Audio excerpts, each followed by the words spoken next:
Apologies for the intrusion. I'm Hugo. Let's just say I'm something of a collector. I've heard your video store is the most classy one in all of Nью-Эриду, and I must say, it absolutely lives up to its reputation. The ambiance here is understated yet refined, elegant but still cozy. It's so soothing, like a steady beacon in the dark. I've also noticed some well-known individuals frequenting this place, including elite members from PubSec and HSO. Your achievements at such a young age truly impress me. I'm flattered, but you give us too much credit. Trust me, I'm being honest. I do find your store quite special. So, I guess the rumors about this place are true. Children of devils. What are you talking about? I'm not following. Am I imagining it? Or do you seem really nervous all of a sudden? Children of Devils is an old movie I've been searching for, but it's so niche I can't find a copy in good condition. Or perhaps, did this movie remind you of something else? You're imagining it. I'm just surprised there's a movie we haven't heard of. No worries. Like I said, this movie is rather niche. Despite the word devil in the title, it's actually about vampires. I'm sure you already know. Vampires were a popular fictional concept back in the old civilization. Typically, they are pale-skinned, well-dressed, exuding a mysterious and dangerous aura. But beneath their immaculate facade lie lethal fangs for draining human blood.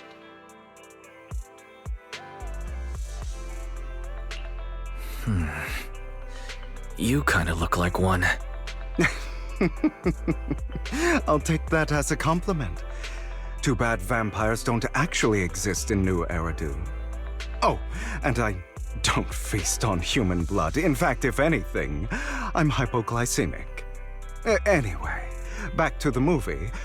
It's about a man who unwillingly turned into a vampire and after years of plotting, finally kills his evil father and ultimately dies in the process. So, it's a tragic story. I actually think the ending is pretty good. At least he accomplished his goal, and death was just the price he was willing to pay. Well, it's a shame you don't have the videotape I'm looking for. I'll just grab a copy of every movie you currently have for rent.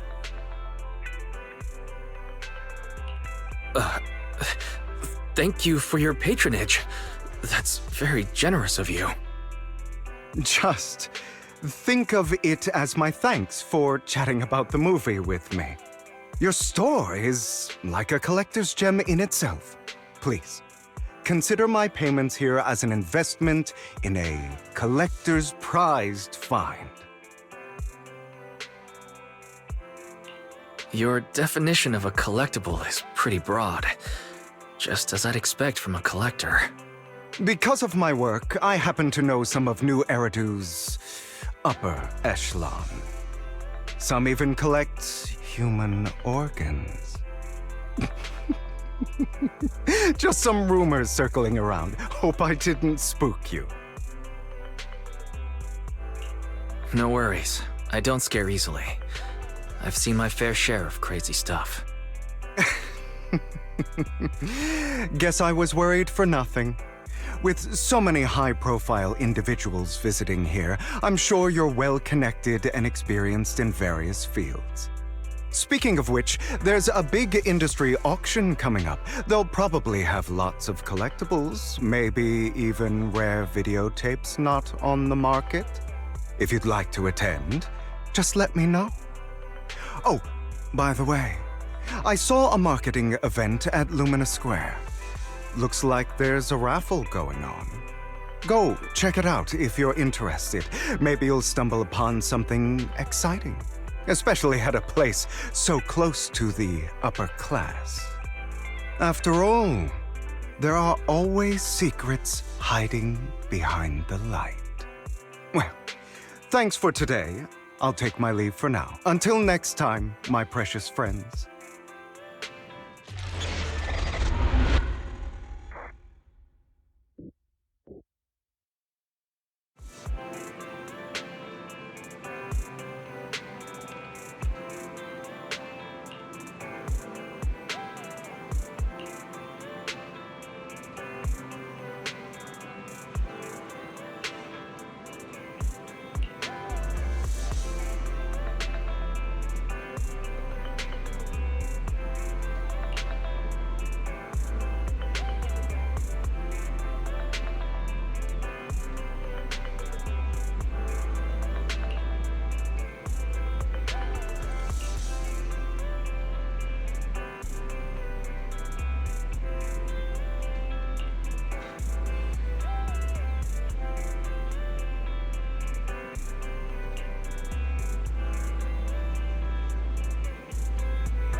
You there! Why not come try your luck? All sorts of prizes are waiting to be won!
guy seems arrogant. Maybe I should take a tougher approach with him. Quit the act. I've seen right through you. You may look harmless, but I know you have a secret identity. Your crafty skills have caused headaches for countless people.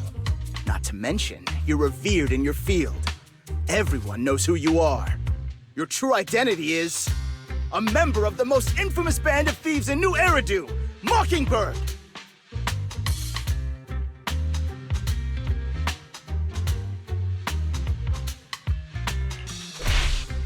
Actually, I'm more infamous than Mockingbird. What? You're even more evil than Mockingbird? No wonder you snatched my wallet! I know. Now might not be the best time to say this, but I'm genuinely curious about your true identity. Forget it.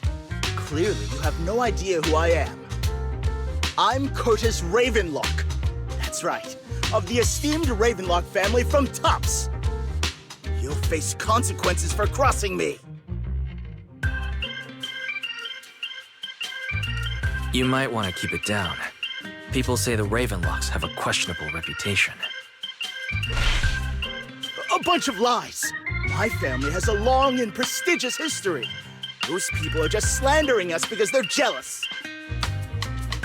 The Ravenlock family did have its golden era, but they've been on a decline lately.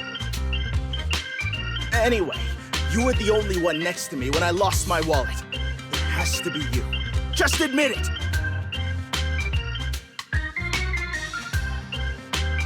Listen, you can't just throw accusations around. You'll be held accountable for what you say. I did not steal your wallet, but if you insist that I did, let's go to PubSec together.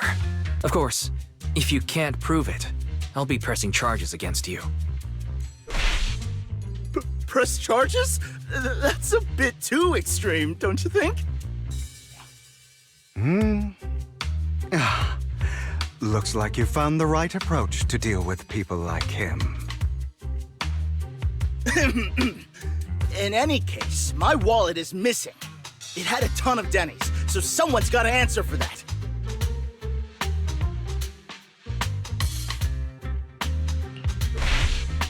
I can help you look for it. You might have just dropped it somewhere. Impossible! If my wallet had slipped out, I'd have noticed. Nice attempt, but it's not very effective. Clearly, your accusation is baseless, Mr. Ravenlock. Your outfit, while elegant, shows unironed creases and noticeable signs of wear. You've likely worn it for a long time. Plus, the wet ink on your cuffs suggests that you rushed straight here from your workplace. Likely so you wouldn't miss today's raffle. All in all, it's clear you're not well off and quite careless. Chances are you lost your wallet yourself, and it probably didn't hold much cash. Is that why you jumped to accuse others? Hoping to leverage your family name to make a quick Denny? That's utter nonsense! Regardless, you owe this person an apology. Damn it! You'll regret this. Just you wait! I really hate it when innocent people are wrongfully accused. But it's all over now. I hope it didn't ruin your mood. I still have some doubts. Did he really just drop his wallet? Regardless of what really happened, he got what he deserved. He should have known what would happen the moment he falsely accused you. People like that should have a taste of their own medicine. That sounds fair to me. Unfortunately, we don't usually see such fairness in our world, do we? That's why sometimes I don't mind resorting to unconventional methods to right the wrongs. You seem to be implying something. Don't tell me... A good movie never spoils its ending, but feel free to speculate.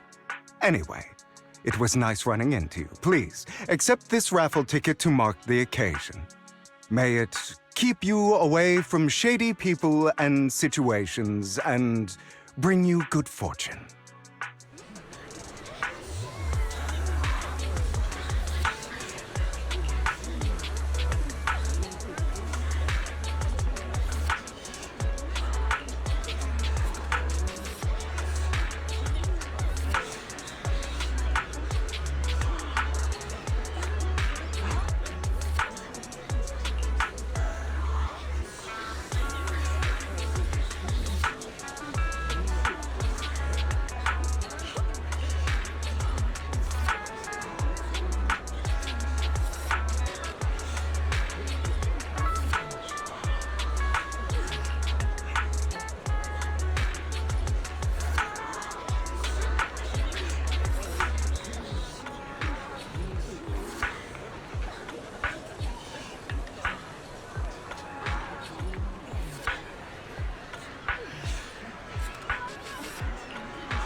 Anyone else want to redeem prizes?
They're here with me now, sir.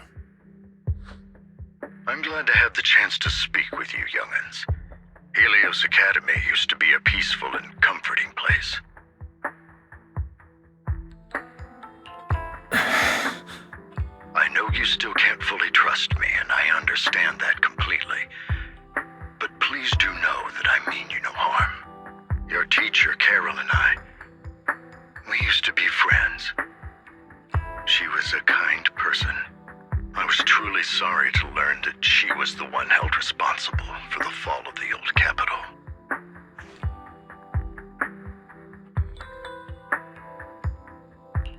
She was innocent.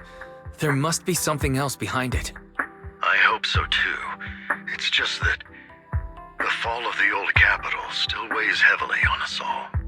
But I believe you just got caught up in all of this. I'm sorry for what you've been through over the years. It must be tough.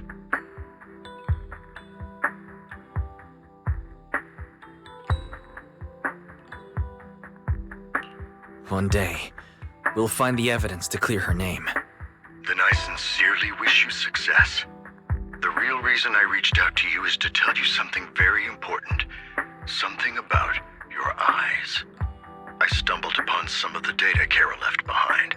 She spent much of her time studying ways to minimize the side effects of your eye implants. Teacher. She was always looking out for us. Yes, which is why I believe this was her final wish. As her friend, I want to see it through. Simply put, your eye implants are directly linked to your brain, and their functionality depends on your body's limits. As a result, the HDD system takes up a part of your body's capacity. This leads to certain issues, the most notable being that it suppresses your innate ether aptitude. I brought in a team of specialists to analyze Carol's data samples, and after some effort, they created a plan to upgrade the HDD system. After the upgrade, the HDD system will operate with significantly reduced power consumption, allowing for a substantial boost in your ether aptitude, or rather, a restoration to its original level. Do you mean that once the HDD upgrade is done, we'll be able to enter the hollows ourselves without EOS? Exactly. You'll likely experience some discomfort at first, but you'll get used to it over time. I'll have the specialists from Marcel Group continue monitoring your physical condition to reduce the burden on your body and help restore your ether aptitude more effectively. You're actually sharing such advanced technology with us? Thank you. No need to thank me. If anything, you should thank Carol. Furthermore, from what I've learned, the power within your eyes goes far beyond this. That's why I waited until now to tell you. Perhaps the power within you could affect all of Nью-Эриду. But you must understand, power is a double-edged sword. It can be used against enemies or allies. As the mayor of Nью-Эриду, I must ensure everyone's safety. So I hope you'll forgive my caution. I'd been observing you for some time. That said, I'm confident to say that everyone at Victoria Housekeeping speaks highly of you. Miss Bell and Mr. Wise are both kind and honorable individuals. I believe they'll use their power for the right cause. Yeah, they're both good people. Thank you for your kind words. Even though we have no idea what this power is. You're not just making it up to get our hopes up, are you? Of course not. It's just that I don't have much information right now. I'll let you know as soon as I do. Well then, I'll let Lycon assist you with upgrading the HDD system. Rest assured he'll guide you through everything. You should be able to follow him with your knowledge. If you would follow me.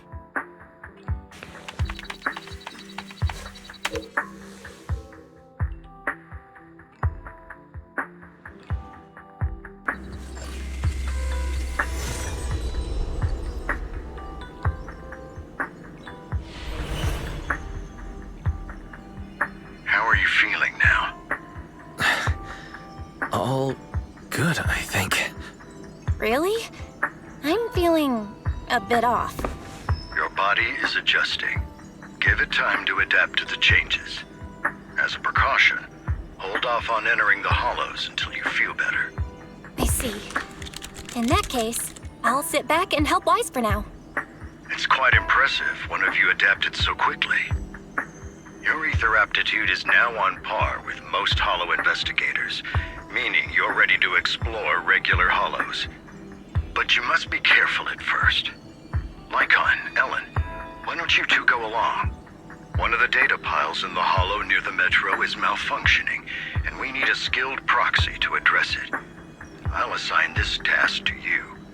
Of course, you'll receive fair compensation upon completion. Take your time at the journeys ahead. You've got plenty of time to uncover your full potential.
Master Proxy, the data pile that the mayor mentioned is in this direction.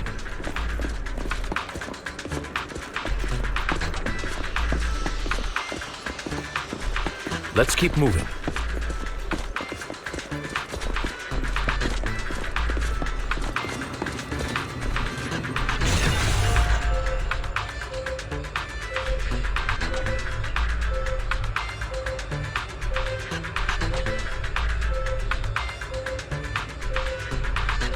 The data pile that the mayor mentioned is near that garage ahead.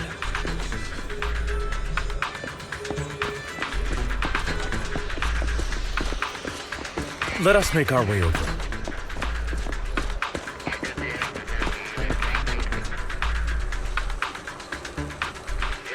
What a pain.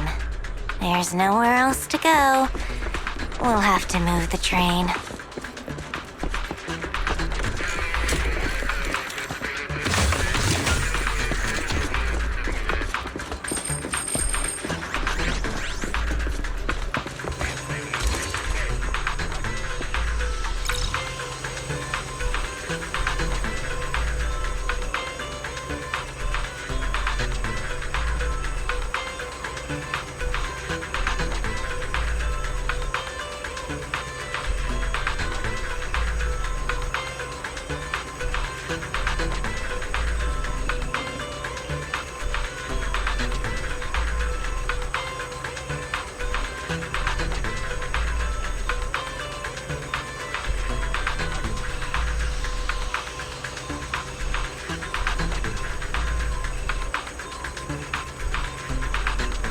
We should search for the passcode nearby to disable the laser, and then move the train.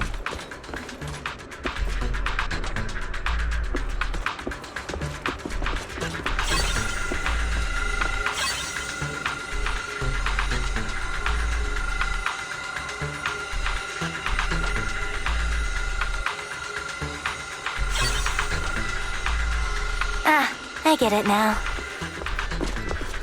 We should be able to enter the passcode now.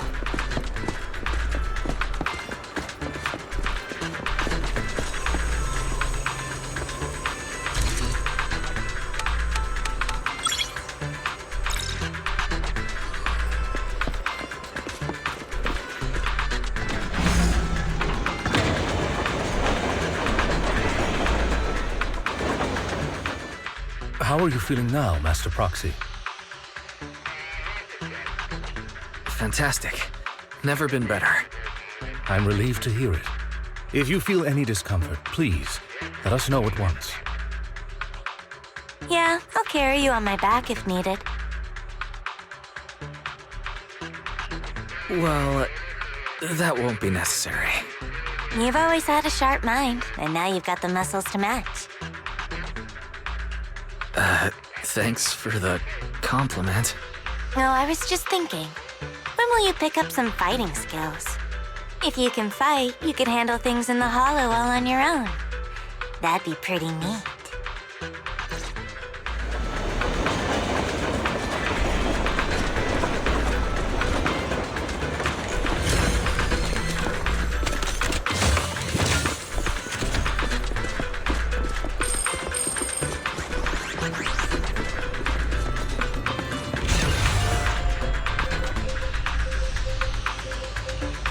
Master Proxy, the data pile is right up ahead.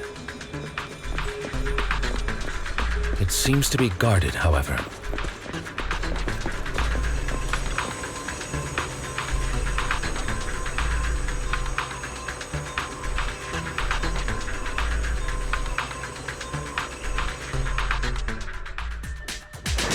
Worry not, Master Proxy. We'll ensure your safety.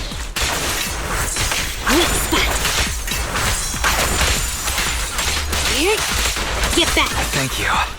Sorry. I still need you guys to protect me. Seems...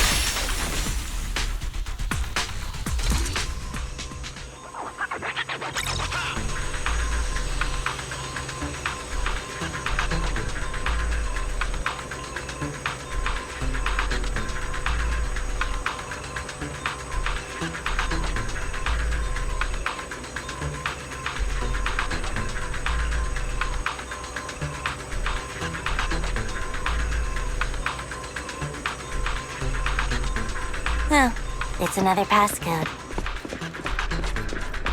We should be able to find the passcode nearby. Let's keep an eye out for it.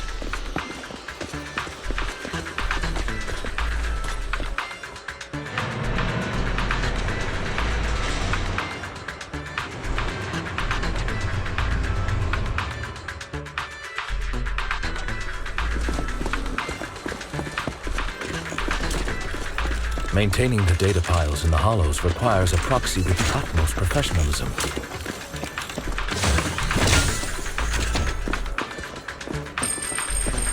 It is Victoria Housekeeping's honor to maintain a professional relationship with an outstanding proxy such as yourself.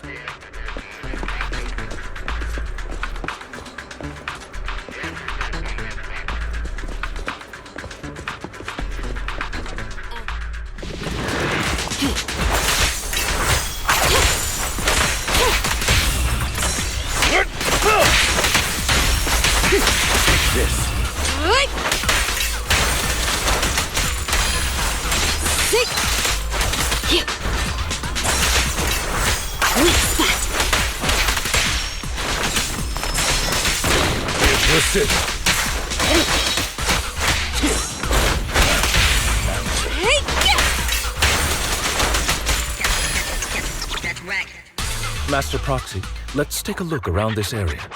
We might be able to find clues regarding the passcode.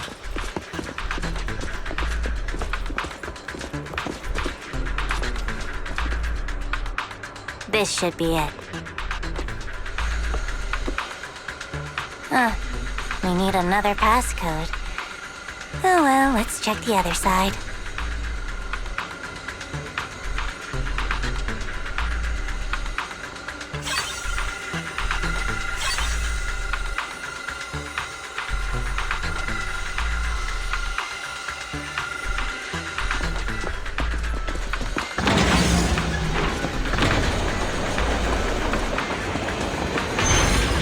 Proxy's moves seemed more fluid in that last battle.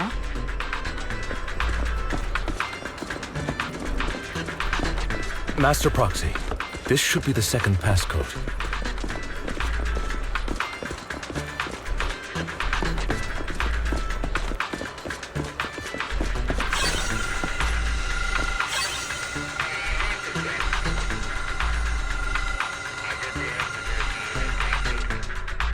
Master Proxy, we've been in the Hollow for quite some time. How are you feeling?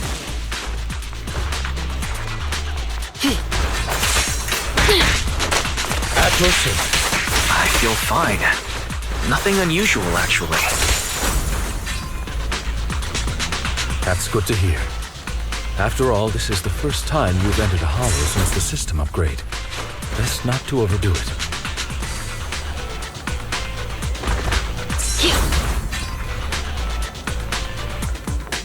Let's end this fight quickly.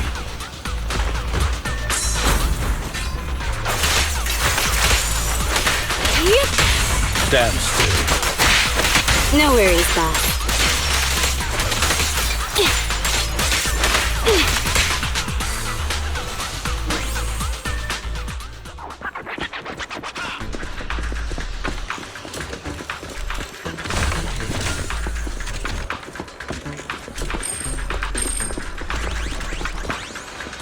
Last passcode is here.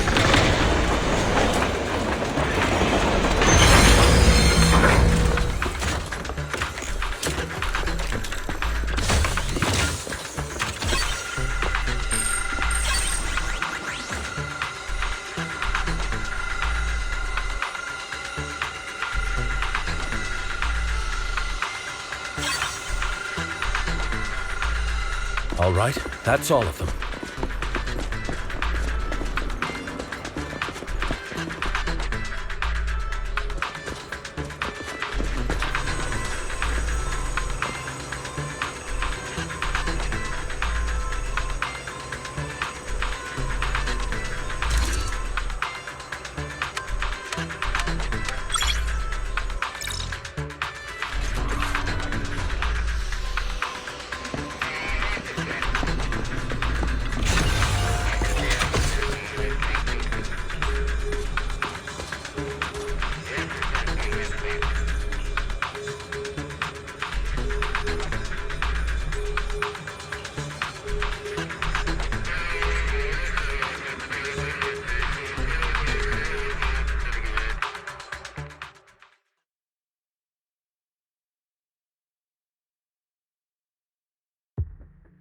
The mission was a success, sir. Master Phaethon's performance was outstanding. Excellent. You truly are exceptional. I'll be frank. I contacted you because I need your expertise for an important task. I'd like you to participate in an auction and help me secure an item up for bid. Hold on. Is it the same auction I heard about? The one with all the high-profile attendees? Yes, that's the one. I knew asking you was the right choice. Since you're aware of it, I'll get straight to the point. It's related to the sacrifice you encountered. Sacrifice? It's back? Remember the sacrifice you took down near the construction site? Public security did some research after retrieving it. It turns out it can maintain its form outside the Hollow and carries human genes. Within it, we extracted a mysterious core. This core possesses the same inexplicable power as the sacrifice, allowing it to exist without relying on ether. However, the core was recently stolen from the most secure lab in Nью-Эриду. We suspect this is an inside job rather than an external theft. We searched extensively without success, until I saw the auction flyer. The core has been concealed within an auction item. So you want us to bid on it at the auction. But why us? The power of the sacrifice is highly volatile and destructive. We must keep it confidential, at least for now. And I, as mayor, am not suited to participate in the auction myself. Plus, I'm running checks on my inner circle due to the theft. Frankly, there aren't many people I can trust. Don't worry, the funds are covered, and Victoria Housekeeping will be assisting you. Of course, this hinges on one condition: your willingness to aid me. All right, we'll give it a shot. Thank you very much. I knew that I could rely on you. The only hurdle now is the invitation. It's exclusive to Tops, so obtaining one might take some time. I'll handle that promptly. I'll leave the rest in your capable hands. You seem a bit puzzled, Master Proxy. The relationship between the mayor and Tops seems rather delicate. You're quite perceptive. As you know, the roots of Nью-Эриdu's governance lie with the Mayflowers, while Tops is a conglomerate of companies. Power and profit often lay the foundation for conflicts, which is why securing invitations could be tricky for us. Things would be much easier if Tops weren't so involved. But worry not, Master Proxy. It may take some time, but we will overcome these obstacles. Now, if you've no further need of me, I'll take my leave. Have a good day.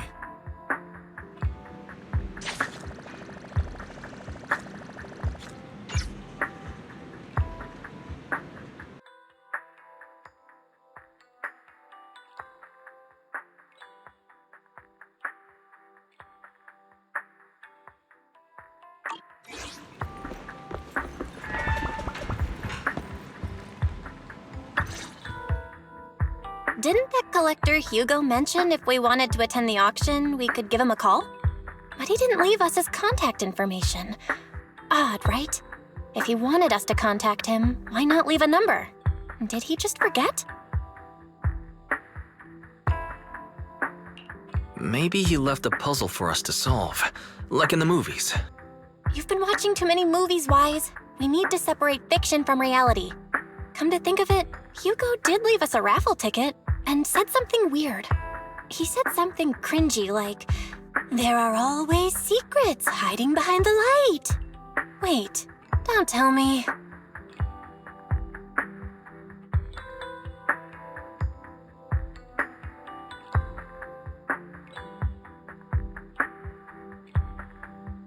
I get it now. This guy watches way too many detective movies. Anyway, let's try contacting him. Aha, it's you! The manager of my favorite video store. Glad you've cracked my little puzzle. I've been waiting for you to contact me. I was worried I might have left a bad impression. Actually, I have a favor to ask. About the auction you mentioned. Could you secure 2 invitations for us? Ah, so you'd like to attend the auction? I'd love to assist, but unfortunately, I have some tasks at hand. But if you two can help me with my current task, I should be able to find time to get the invitations you need. What kind of task? Is it something I can handle? Nothing too dangerous, I hope. Don't worry, I would never put you in danger. Let's discuss the specifics in person. I'll wait for you at Dew Gardening Shop in Lumina Square.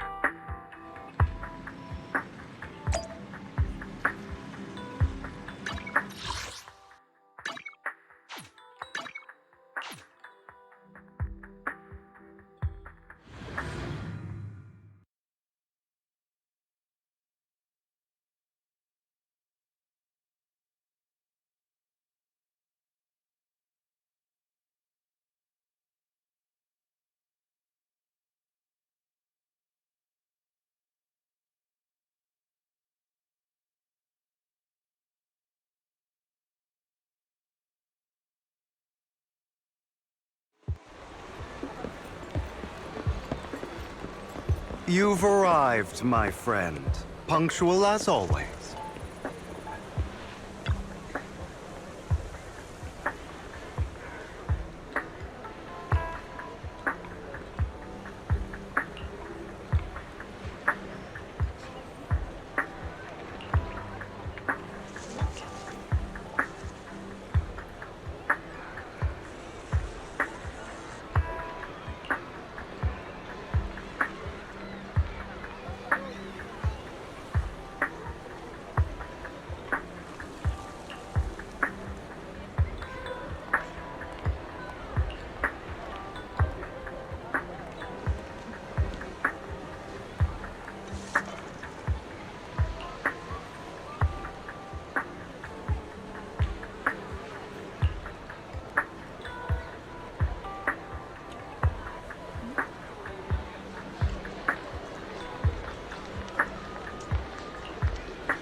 Another waste of my...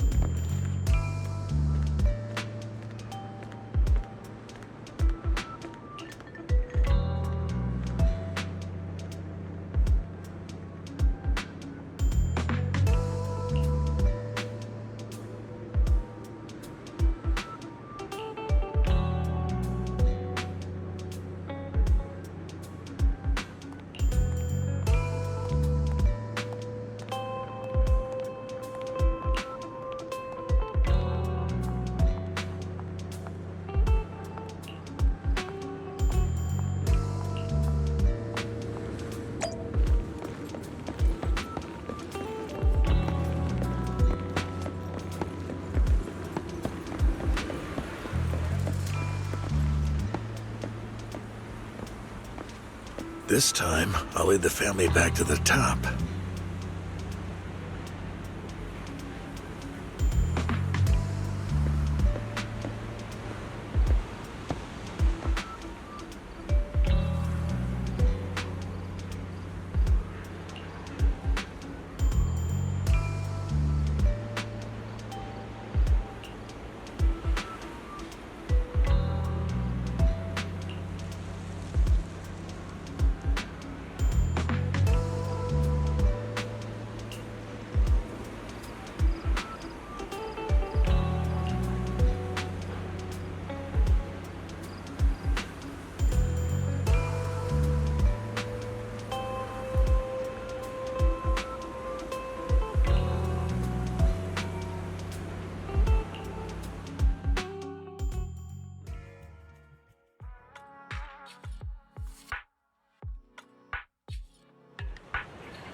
Good day, manager. Wonderful to see you again.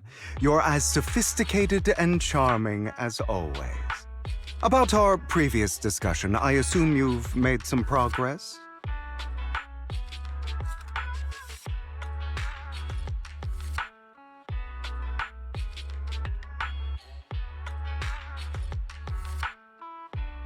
I see.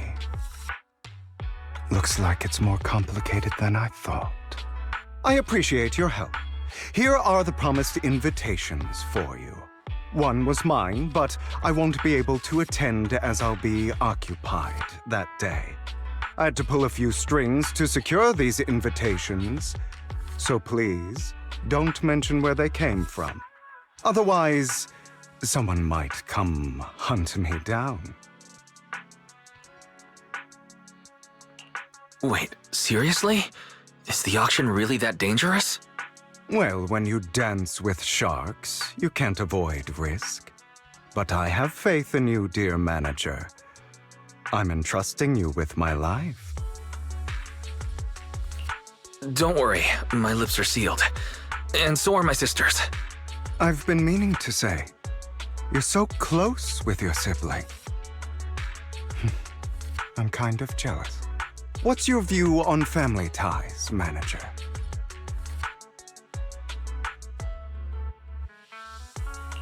It's a bond you can count on. Like, no matter what happens, Belle and I have each other's backs. That's the exact kind of answer I expected from you. How lovely. I once had a half-sister. Different mothers. Had? You didn't have a fallout over some big argument, did you? No, we never argued. I would like to try, but it's too late. She's been gone so long. I can barely remember her face. I'm sorry. I didn't realize it was a sensitive topic. My condolences. It's okay. I brought it up first, and it was ages ago. Anyway, back to what we were saying. It's highly likely that Hartman will be at the auction as well. As you know, while he's the rightful heir to the Ravenlock family, he keeps many secrets. Should you cross paths with him in the future, be cautious. He's sitting up on his high horse looking down on everyone else, and he'll do whatever it takes to get more power.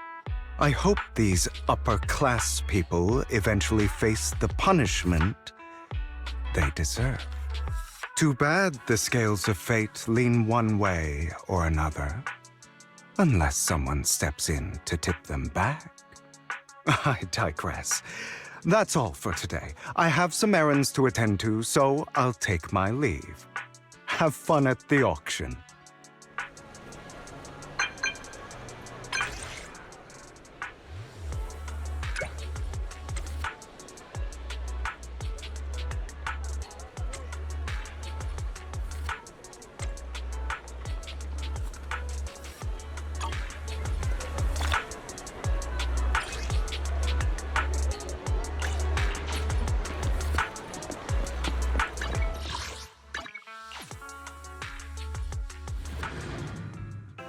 It is a pleasure to see you again, Master Proxy. It's been a while.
Lies, deception,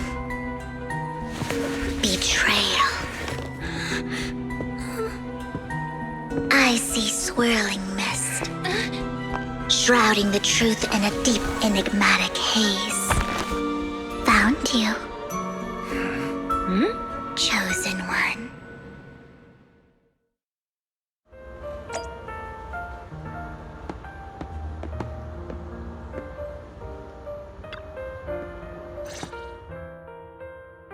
You are exactly as I thought you'd be. Chosen one? What's that? Sounds like something from a tacky novel that was popular a decade ago. Words can only convey so much, so it's understandable if what I say doesn't make sense to you now. But you'll know what I mean soon enough. Young lady, I know you might think I'm lying, but I'm telling the truth. That item was my late husband's keepsake, and I had to pawn it due to financial difficulties. But I can't bear to see it auctioned away to who knows where. I'd never be able to get it back. Please help me bid for it. There's a hidden flaw in that item. If you point it out during inspection, it will be withdrawn from the auction and returned to the pawn shop. That way you won't have to pay for it. In return, I'll offer you some compensation. It may not be much, but it's all I can manage. Please. Mom, please don't cry. Your story might be genuine, but your intention is not. Besides, this has nothing to do with me. Your misfortune is not my concern. Young lady, you don't look like you're struggling for money. How can you be so cold-hearted? I'm sure this refined individual here feels the same way. Huh? Are you referring to me? Yes, you! If you're willing, could you please... The auction is about to start. I'm not sure how you gained entry, but I'm sure you don't want to be driven out with your daughter. And you? Here's a little piece of advice. Don't let your sympathy easily sway you in an auction like this. Otherwise, you might get swindled. I'm Vivian, by the way. Pleasure to meet you.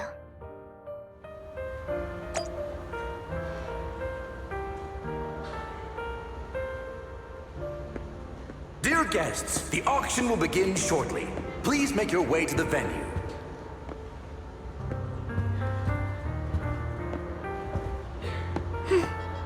Not much longer until it's mine.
He may be from the Ravenlock family, but he's been entering the lottery in secret.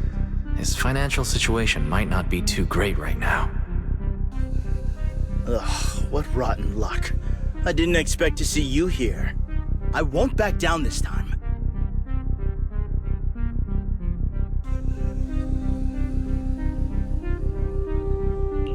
Well then, let's double our bid.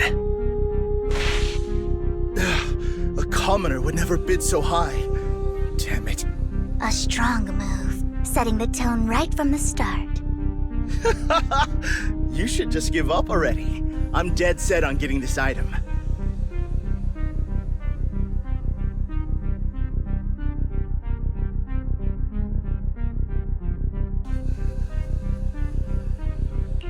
Truth is, we've got a solid sponsor. Give up, because we're going to secure this no matter what. So that's how you were able to join the auction? I knew there was something funny going on. Damn it! Am I really going to lose? Nicely done. I see you're getting the hang of manipulating your opponent's emotions at the bargaining table. Okay. Let's not rush into inflating the price. Seems like it's just the two of us interested in the item. Why don't we discuss this in private first?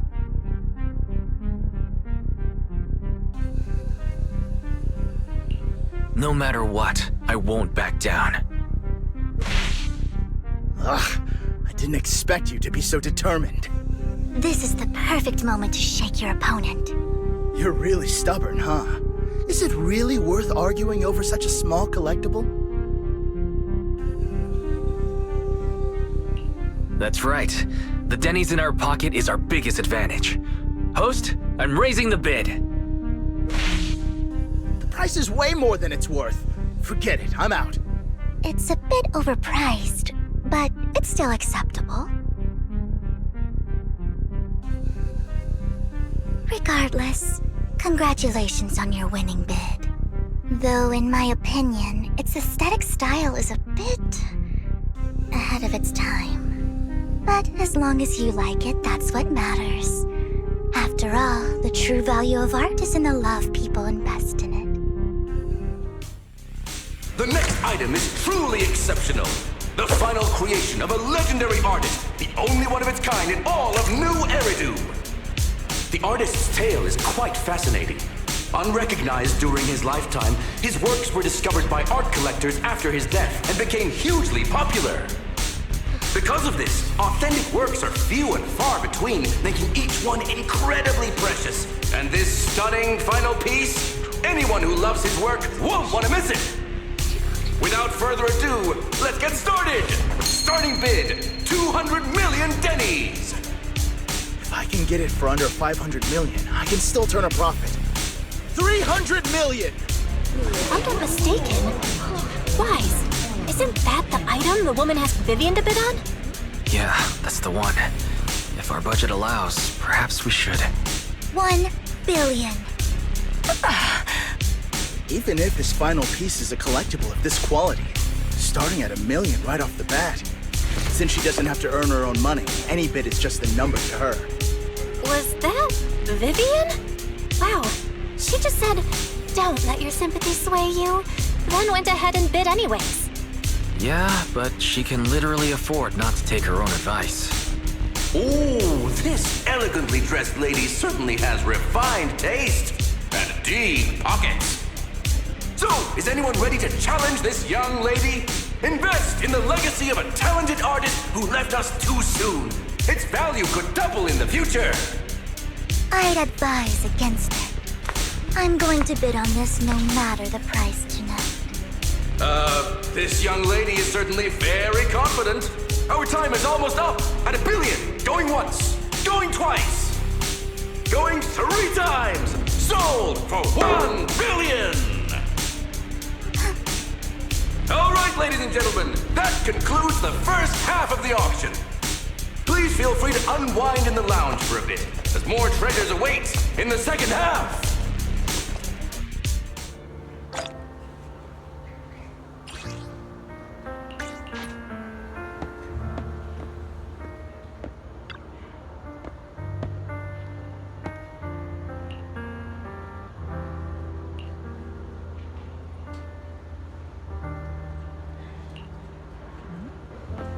The coffee here is... drinkable. Why are there so many unfamiliar faces around? I thought this was for regulars only.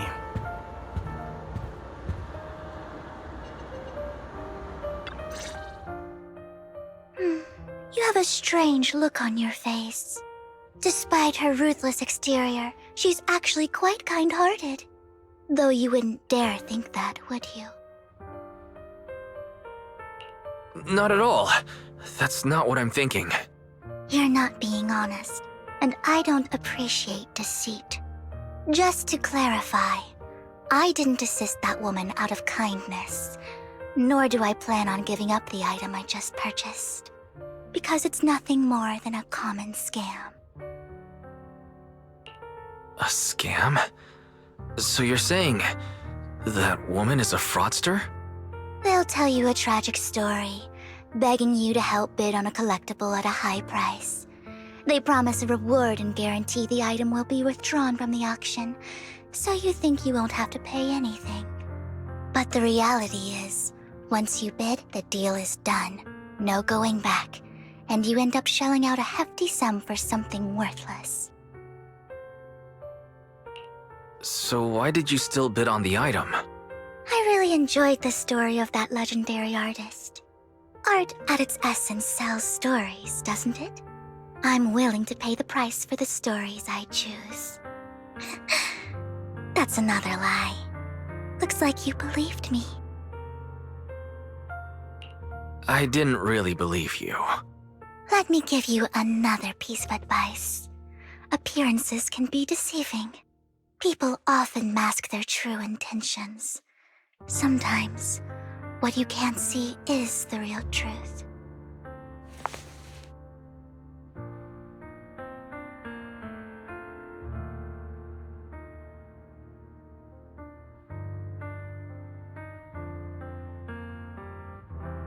I hope next time you'll accept my invitation, and not that of these pretenders.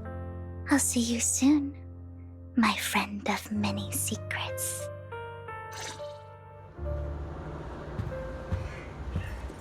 The second half of the auction is about to begin. Please make your way to the venue.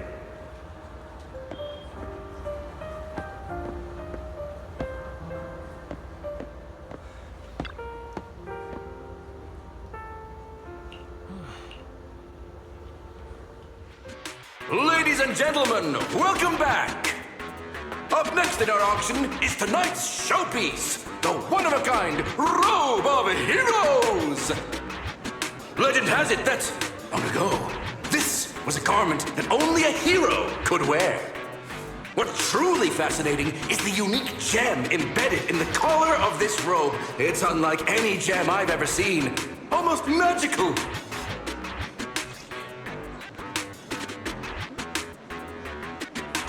Wise, that gem's probably what we're looking for.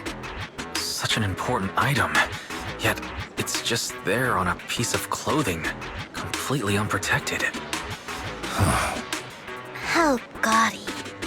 This auction sure is busy. There's people of all sorts, whether they belong or not.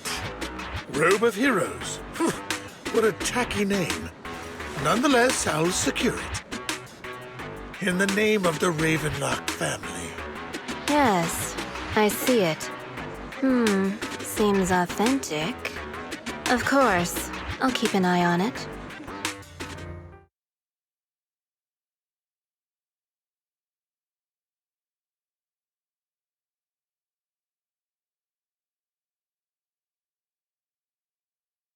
I didn't expect this to drag on so long. I believe there is no meaning in continuing this senseless bidding war. Frankly, wasting time irks me more than squandering money. So, my friend, let's cut to the chase. What did you have in mind? This man is pretty shrewd. Maybe I should match his energy.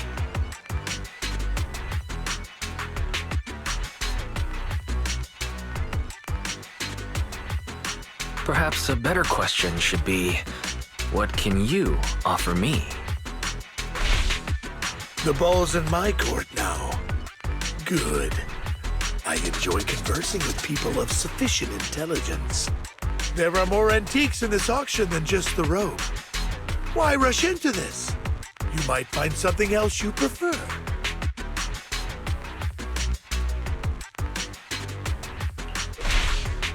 I'm not a collector, so I'm not into antiques.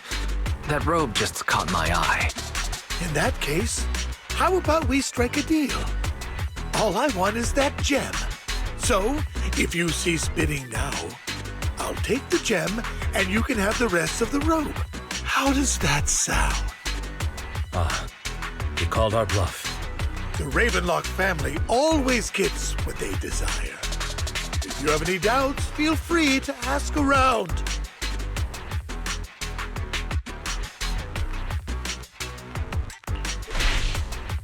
You're not threatening me, are you? In broad daylight? Is the Ravenlock family plotting against me in front of all these attendees? Of course not. I simply want you to understand what it means to try and take something from me. He has no shortage of cronies here. Stay vigilant. My time is valuable, my friend. I've already lost a significant amount of Denny's talking to you. If I offer you a token of appreciation, let's say a hefty sum of Denny's, would you consider backing out of this bid?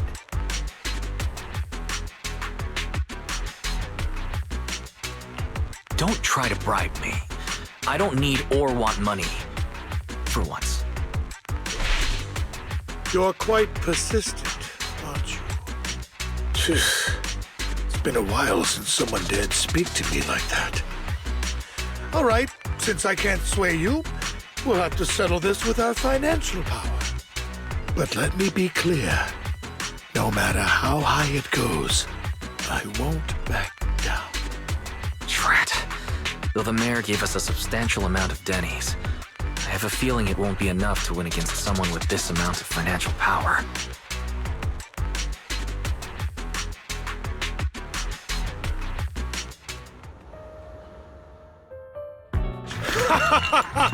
Thank you, everyone. It appears I'm the final winner of this auction after all. Well, I'll be taking this masterpiece with me. Of course. I must extend my sincere gratitude to all of you. Damn it, we almost won! Ugh, Denny grabbing jerks. I got a message from Hugo. He wants us to... look up? What happened? Why'd the lights go out?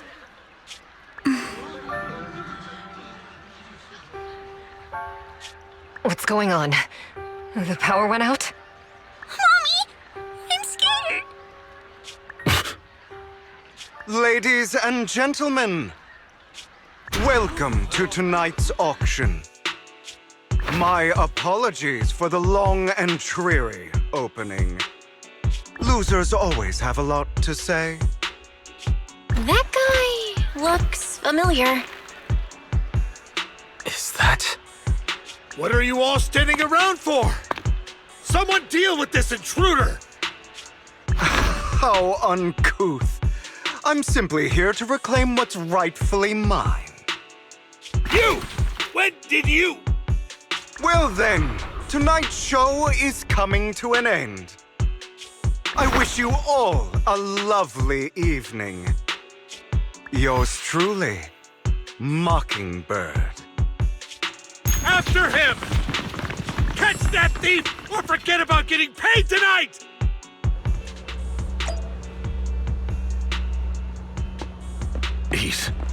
I can't believe he's here. And his target happens to be that core, too.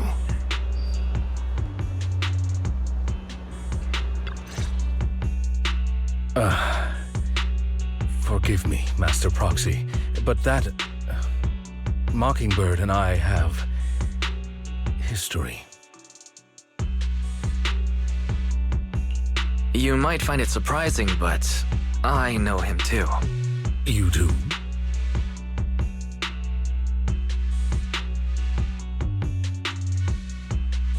I see. So that's how you know him. Years ago, we founded Mockingbird, the Phantom Thieves Syndicate. Things started off well. We were young, with naive ideals and lofty goals, and we pursued what we thought was right. But one night, that all changed. There may have been signs of what was to come, but no one noticed them at the time, or perhaps we chose to ignore them. Eventually, I left Mockingbird and accepted the olive branch extended by the mayor. The separation was, shall we say, less than amicable. And my dearest friend became my sworn enemy. Master Proxy, if I may ask, what do you think of Hugo?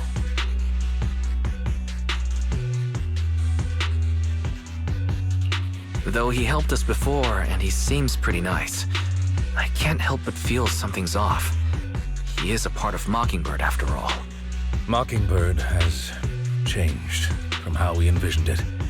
And Hugo, too, No, it's nothing. In any case, he is very dangerous. I'm still unsure of his intentions, but we cannot risk letting him have the sacrifice core. Based on my past experiences, I can likely predict the route he'll take to evade his pursuers and escape. However, this path lies within the Hollow. Master Proxy, can you...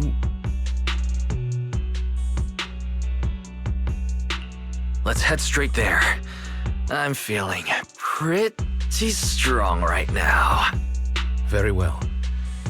Please, follow me then.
As I thought, Hugo really is here.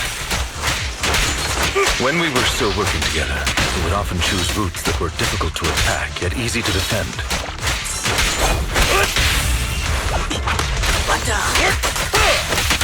Master Proxy, the layout of the port is complex.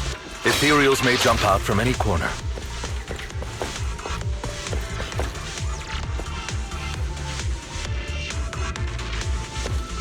Do be extra careful.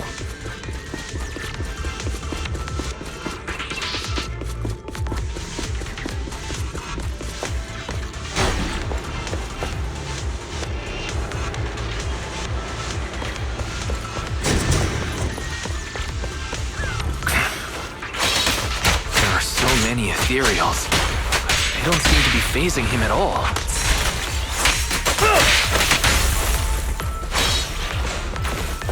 Though I am loath to admit it, that man is quite formidable.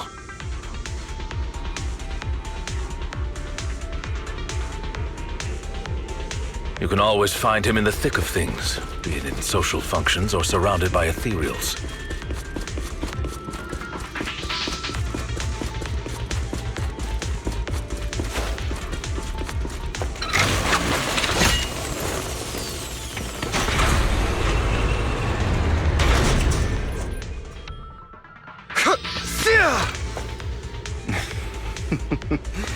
Goodbye, my friends. Pay his provocations no heed. No worries. We've dealt with minor obstacles like this before.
Careful, or you'll get hurt. I'm not going to let you have your way.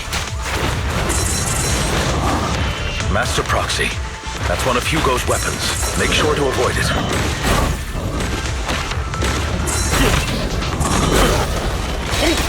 It may look like a coin, but it's actually a dart. Take this. He carries around a briefcase filled with all sorts of... He's extremely familiar with this place. Master Proxy, dragging this out will only be to our disadvantage. Let's proceed through here post-haste.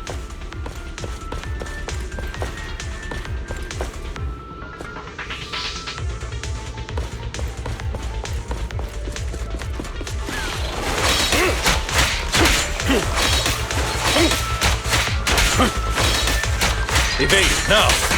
Time to hunt.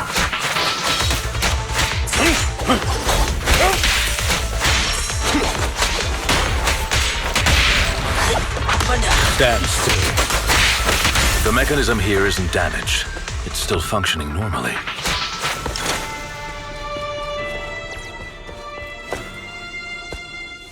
Something's not right. It feels too easy, almost as if it let us through on purpose.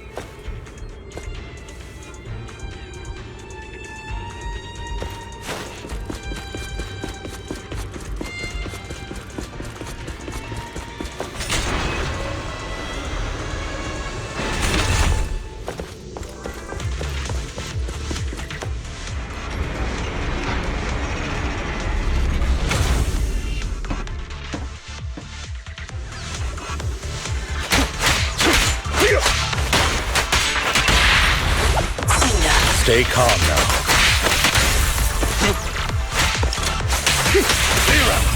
Move, please. Stand still.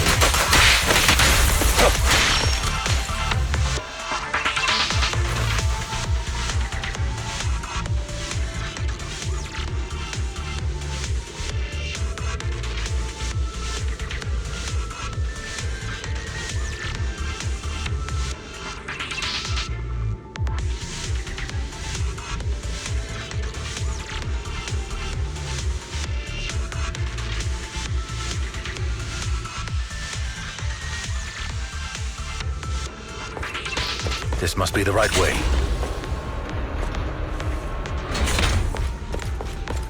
Not to worry, Master Proxy. We'll be able to catch up to him soon.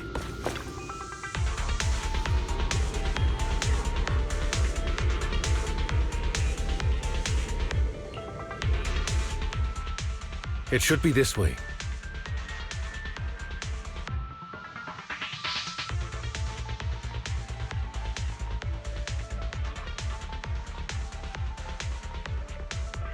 Are they from the auction? No, they shouldn't be able to track Hugo here. They're likely just hollow raiders. Back then, Hugo would typically retreat into a hollow after securing the goods. And as his partner, I'd be responsible for leading the pursuers astray. I'm unsure if he has a partner now, or who they might be if he does. He was alone the entire time when he approached us before. I see. That's good. It means he must be carrying that core himself. Regardless, Master Proxy, let's steer clear of those Hollow Ridders for now. Although I'm confident in my ability to defeat them, a clash here might delay us and jeopardize your safety. Our main focus now is locating Hugo and retrieving the gem.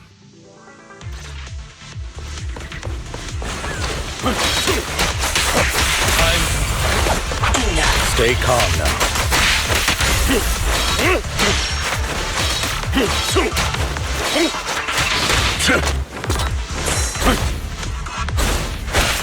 Amateur. Take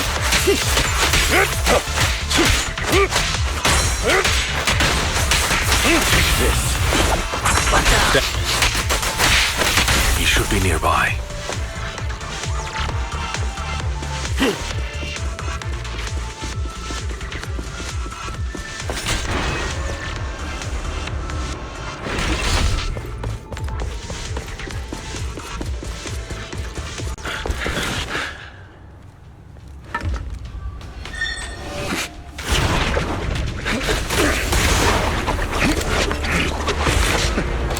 Long time no see, traitor.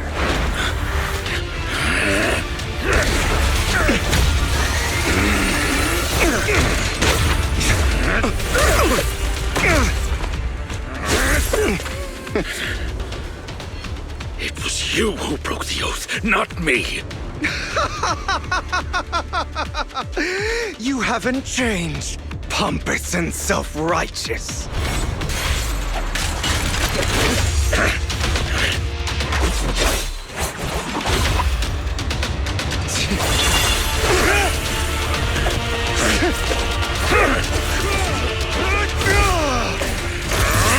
You're beyond reason!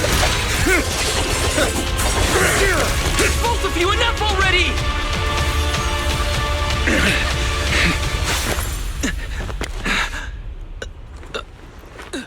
Master Proxy.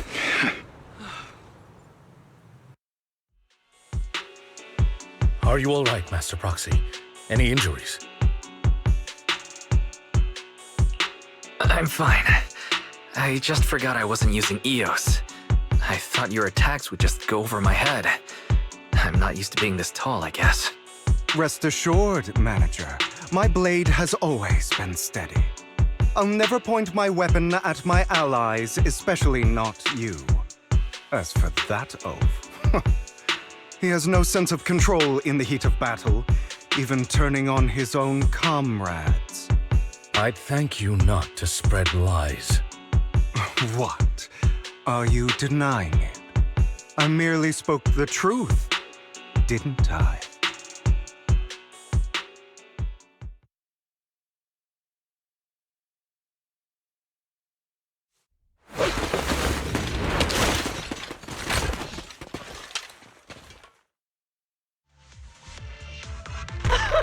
Thought we were in for a tough day, but it seems we struck gold in the end.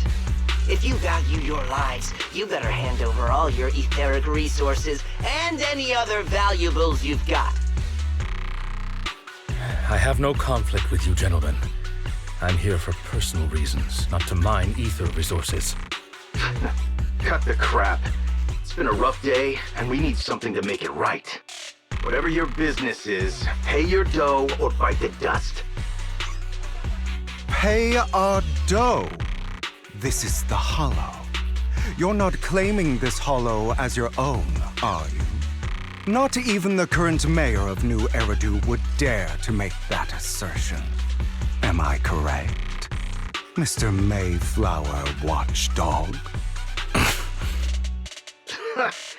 You sure have a mouth on you, pretty boy. Don't push it. We've buried idiots like you in the Hollow before, and soon you'll be joining them. I'd urge you to reconsider. Huh? Unfortunately, your kind advice has come too late. They've already worn my patience thin.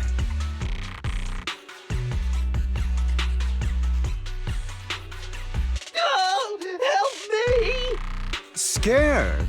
Then perhaps you should think twice before you act. You've made your bed. Now lie in it. Sorry! I'm so sorry! Please have mercy! Spare us! We won't do it again! Are you quite done blowing off steam? Don't kill them. I'll hand them over to public security once we're out of... Who do you think you are to tell me what to do? They weren't planning to show you any mercy, yet you forgive them so easily. You haven't changed at all over the years, Lycon. To hell with you and your foolish fantasies of being some almighty savior. Haven't you learned your lesson from what happened with your eye and legs? My principles remain unshaken. No one has the right to take another's life. Sinners deserve punishment. Do you know how many lives they've taken? I'm merely delivering the justice the world needs. It is not our place to pass judgment. I know I will not sway you. There's no point in continuing this argument. I will stop you. I always will. Go ahead and try. I will defeat you. I always will. Be prepared to kneel before me, traitor. You talk too much.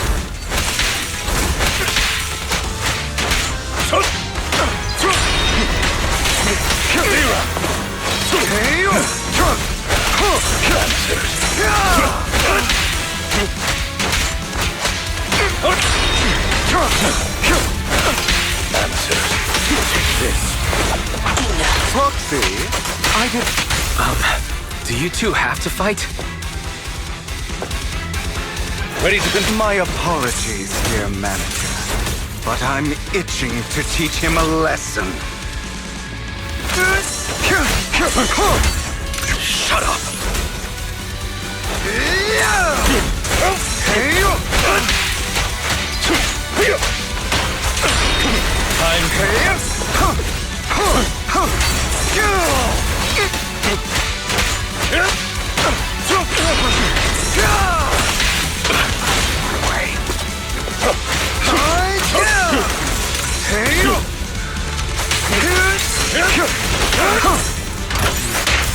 I'll eliminate any obstacle! Stand still.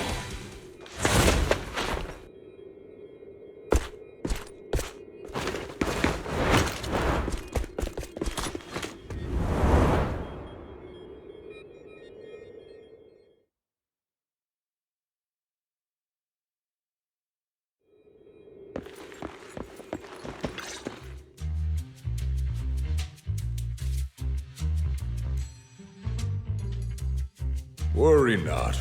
Mastery of my skills will come in time. But there's something more important I would like to teach you. Something about faith. Does a phantom thief even need faith? Of course. What else would we fight for? For wealth, fame, and power to stand at the top so nothing and no one can imprison us.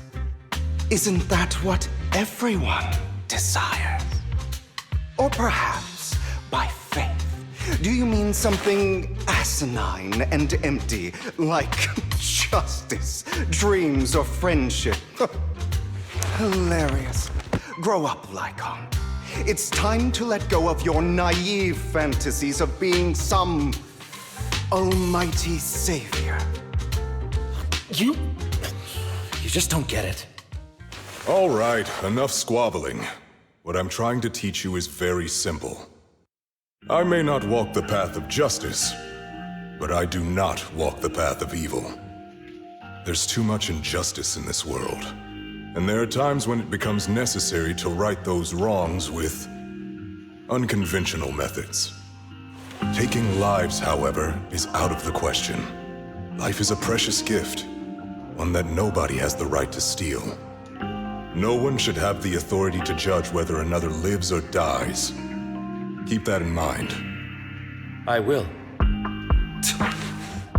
You don't seem convinced, Hugo. As you mentioned, this world is unjust.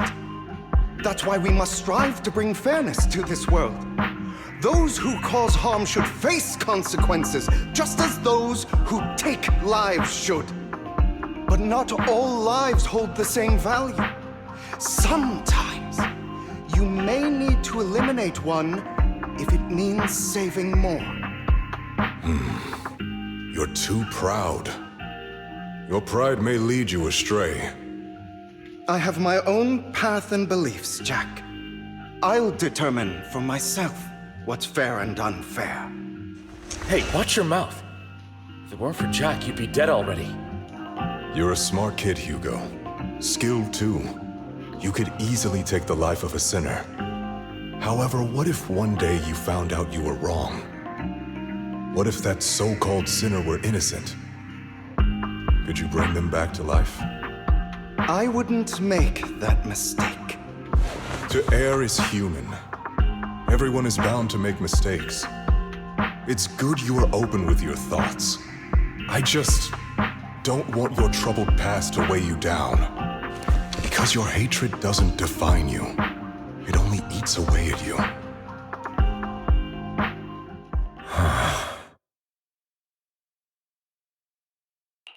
Are you okay, Lycon?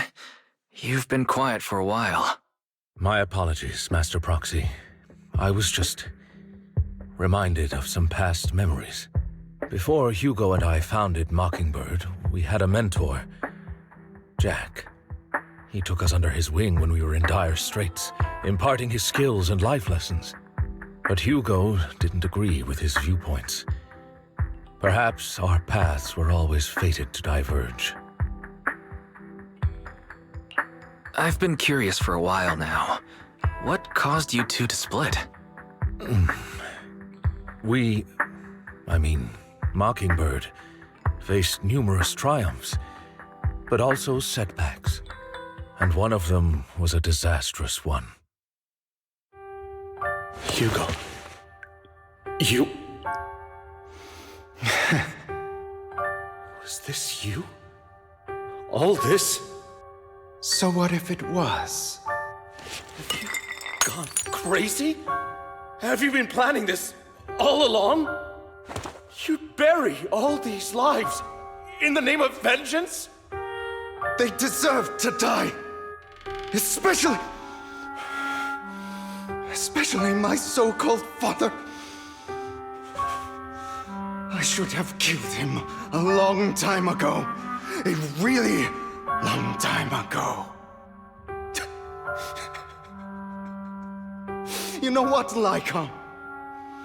There's some people whose only purpose in life is to bring more suffering into this world. Sometimes murder is what brings justice back into this world. And for that, I must stain these hands in blood. Enough! I can't trust anything you say anymore. I'm leaving Mockingbird, now! Where are you going? Anywhere. Someone from the Mayflowers got in touch with me before. Are you mad? You know what those hypocrites in city administration are like. They're no different from tops. We fought them together all this time, and now you're leaving to serve as their lapdog. Are you going to turn your back on Mockingbird? Turn your back on me? The mayor is different from the others. But it doesn't matter. I'm not going to even try convincing you. As your friend, I'll give you one last piece of advice. Please, stop here. Otherwise, the day will come where your hatred and ambition will consume you.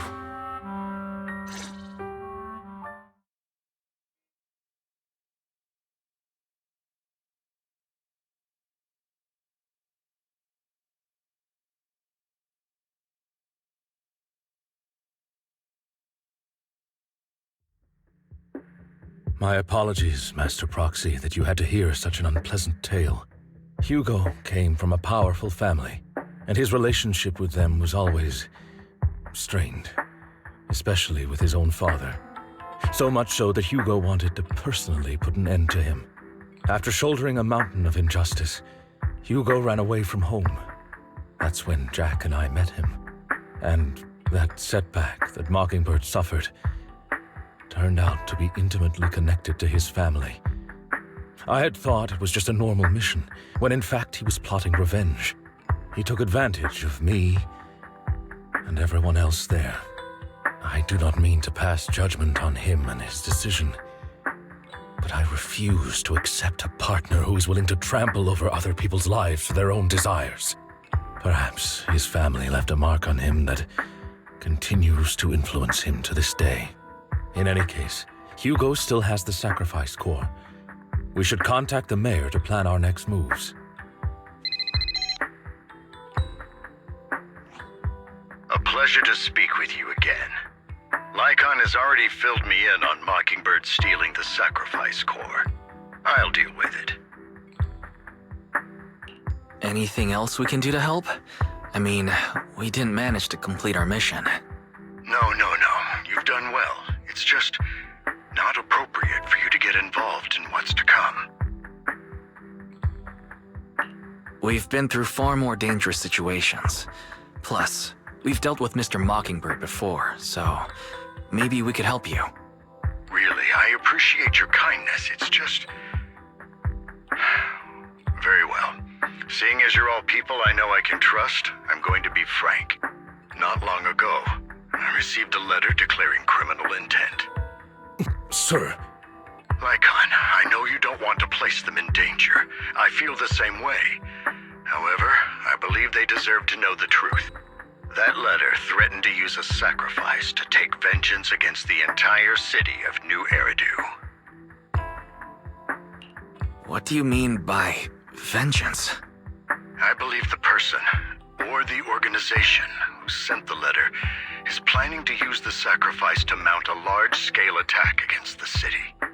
Everything we've uncovered so far seems to support this hypothesis. As you know, the sacrifice's true power is a mystery and cannot be controlled if anyone attempts to use it as a weapon. This is no small issue. If this gets out, it'll send the public into a panic.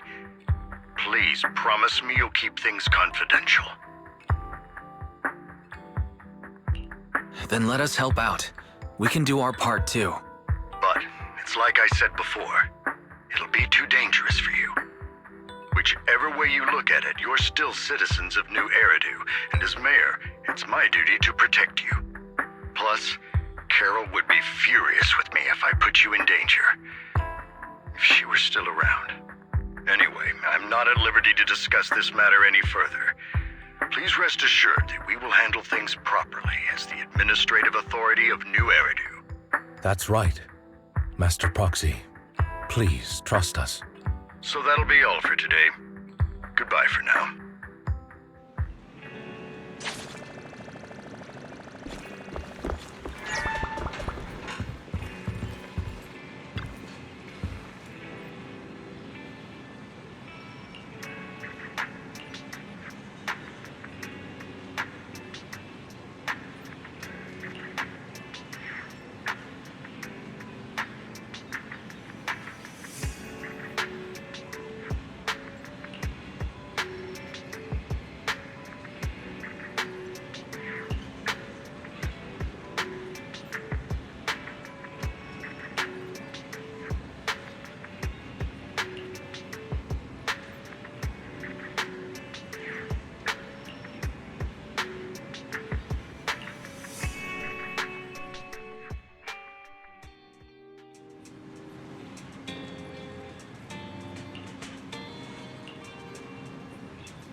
I'll have to work overtime to finish this mission report.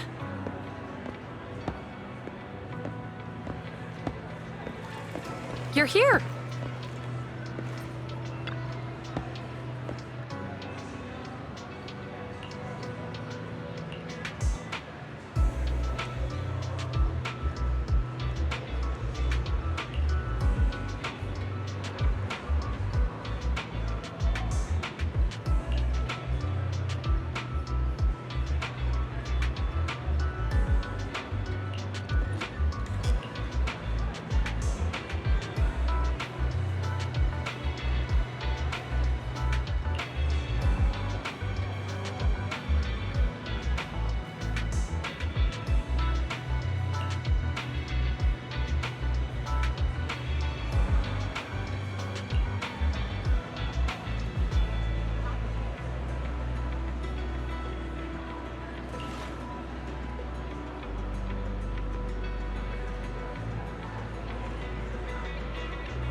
Today's training.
All right, let's get started.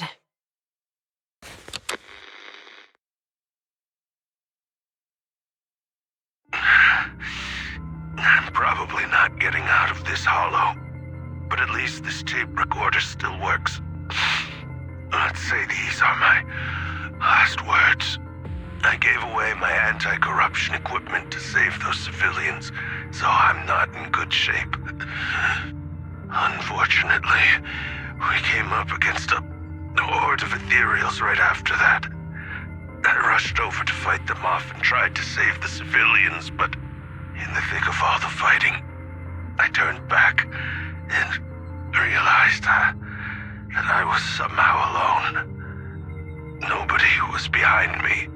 Luckily, I managed to defeat the ethereals, but the wounds and corruption I sustained in doing so should be fatal. I don't mean to cast the blame at all here, and if any of my colleagues ever pick up this cassette, I hope that nobody is ever held accountable. It's just human nature. It's normal. I just have a few regrets. Oh, what's that over there?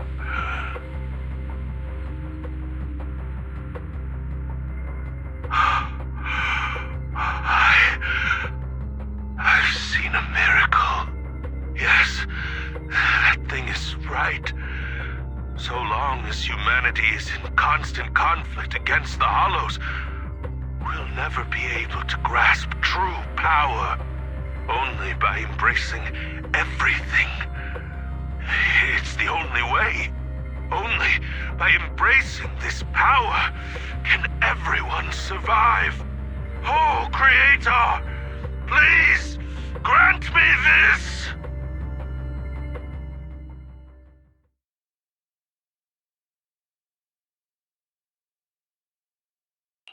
Are you okay, Julian? Don't be so down. Thanks. I'm okay. It's just...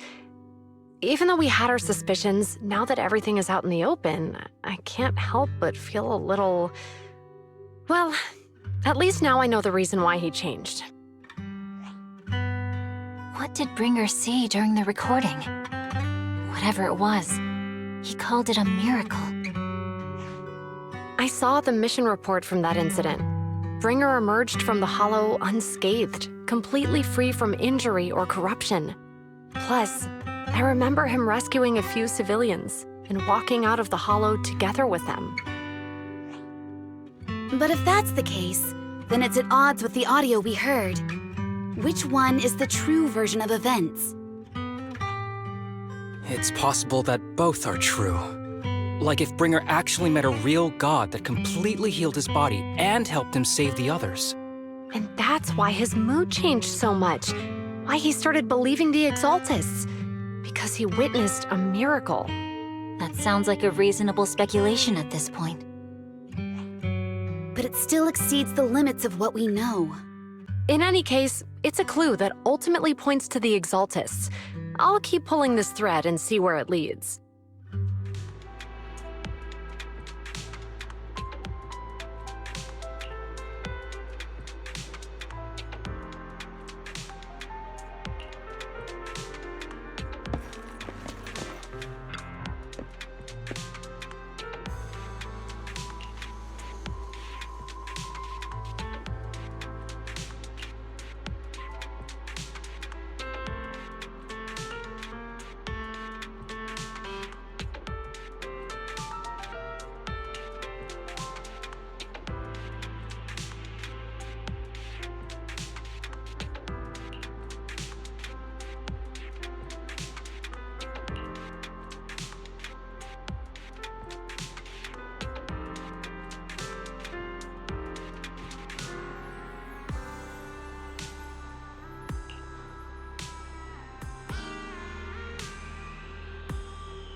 I've been waiting for you for quite some time.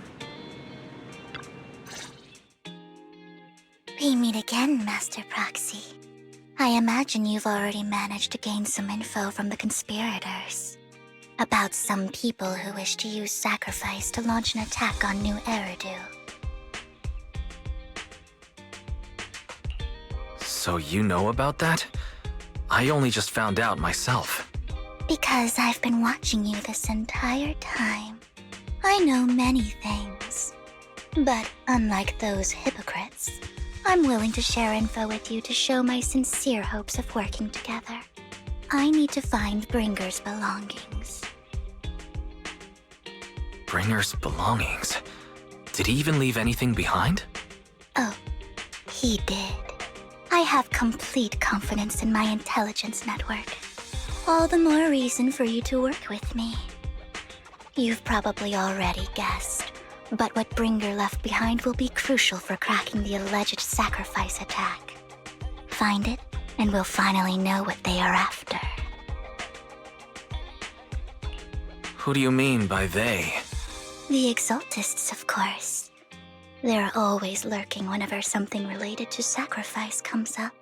Actually, the Exaltists and I, we have a bit of shared history. But no more than that until you officially agree to work with me. All right, I agree to work with you. Splendid. I like people who don't mess around.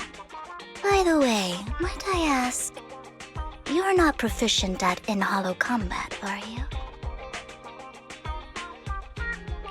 Well, you know, I'm a proxy after all. As I expected. Not to worry. You're an invaluable proxy. All I require is for you to guide me.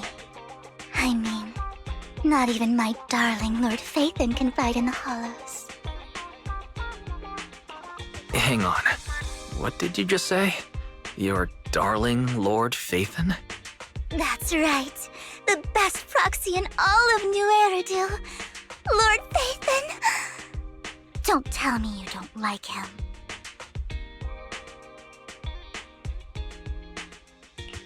It's not that I don't like him. It's just, it's a little complicated. Well, if it's not that you don't like him, then that means you do like him, right? And I know exactly how you feel. My love for Lord Phaethon is really complicated too. Great, you're a fan of Lord Phaethon too. But that makes sense. All of Nью-Эриду ought to be fans of Lord Phaethon.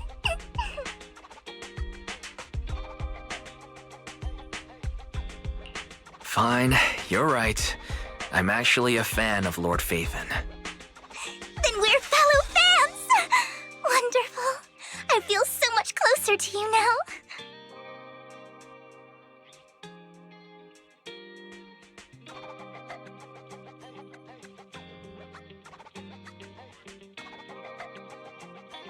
Oh my! Once I start talking about Lord Phaethon, I just can't help myself! Look at the time! I suppose that's all for today then. I'll be in touch with more news.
Proxy, you're here too.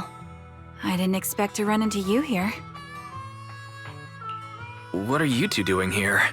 And what's with the new outfit, Ambi? I'm here to investigate that incident.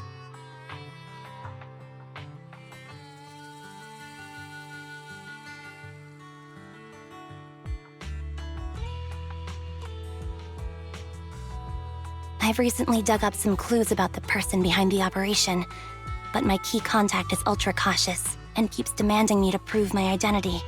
So, to gain her trust, I decided to meet her dressed like this.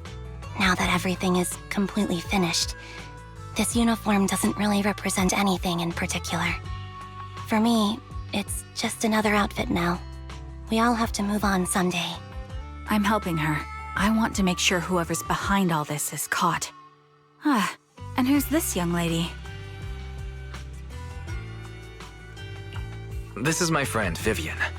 We're here investigating a few things ourselves. Ambi, one of the Cunning Hair's most powerful members. And Trigger, an Opal Squad sniper. It's an honor to make your acquaintance. You know us? Looks like someone's done our homework. Is it because of the proxy? You two are practically celebrities. And because of my work, I've got loads of info when it comes to anyone with a name around Nью-Эриду. I see. Seems you're handling your work well. Let's prepare to enter the Hollow. Unless you have any further questions, we'll be taking our leave now. You're going into a hollow? Proxy, you plan on going in like that?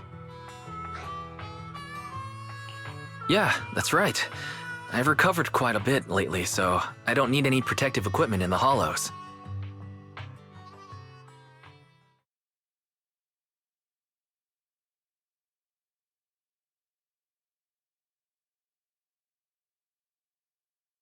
Huh. Aren't you that lady from before at the auction? Hello. I didn't expect to see you again, young lady.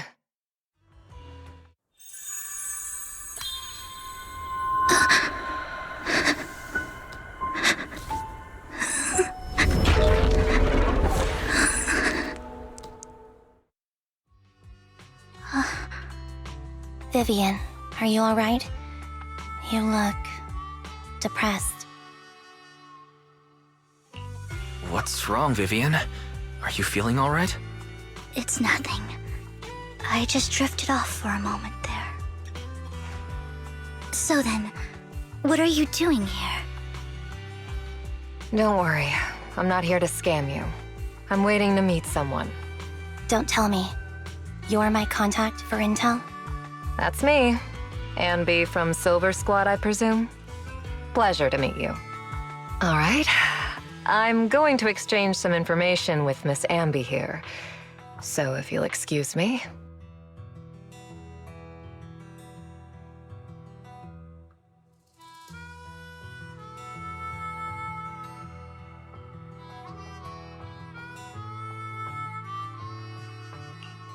You aren't looking so good.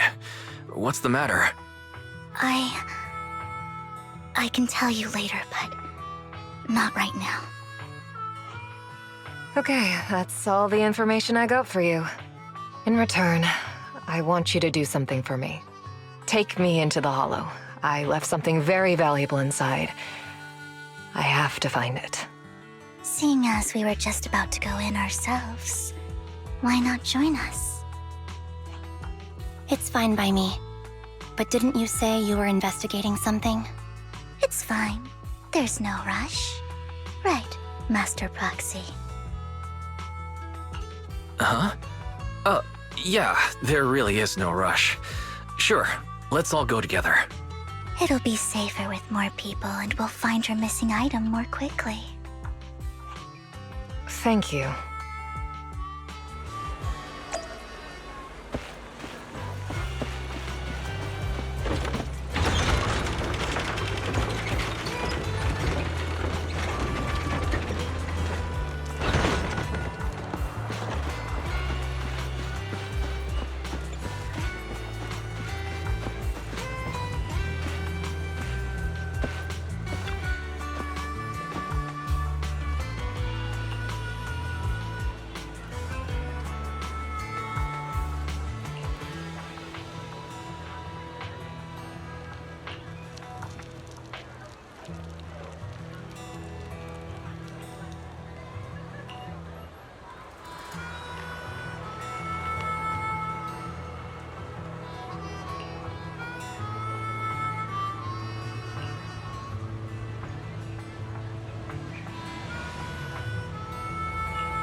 So, what is it that you all plan to do here?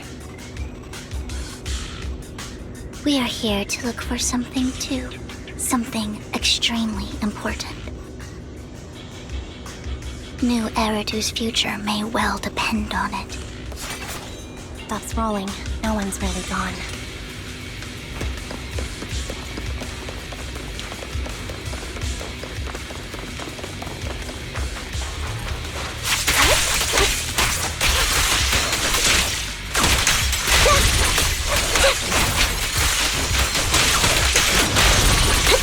I'll take point. Ether vision activate.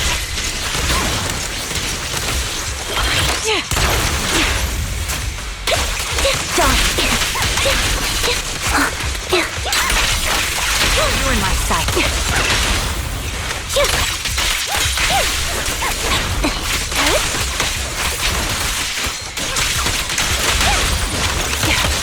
Now it's my turn to ask questions. What exactly is it that you're investigating? Since you're familiar with the name Silver, then you should know that it shouldn't exist anymore.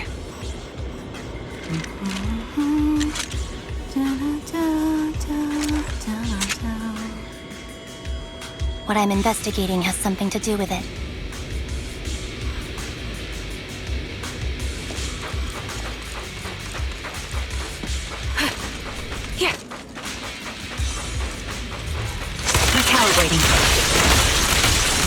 That was easy. Target locked.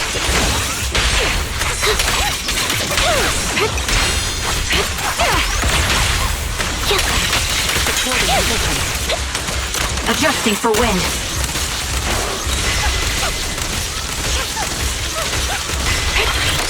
Right on cue. The target's weary. Sniper's Creed. One shot, one kill. Outbound. Quick shot. Move behind me. Loyalty. Supporting position. Show no mercy. Down strategy. Roxy, let's use that fissure to head to the next location.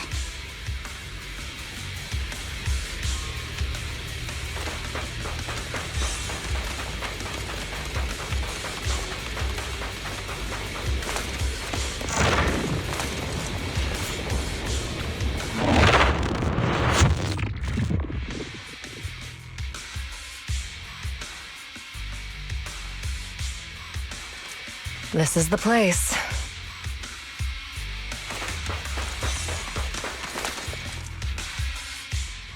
So, what is it that you're looking for?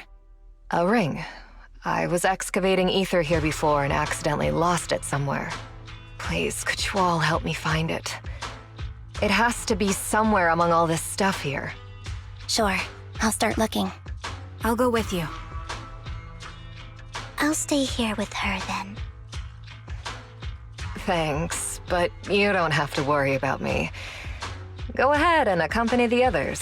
I'm sure it'll be faster that way. And sorry for wasting your time like this. I know it might sound strange, but I'll be so happy if my daughter grows up to be capable like you.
There's leftover food here. I don't want to imagine what's inside the bag. Neither do I.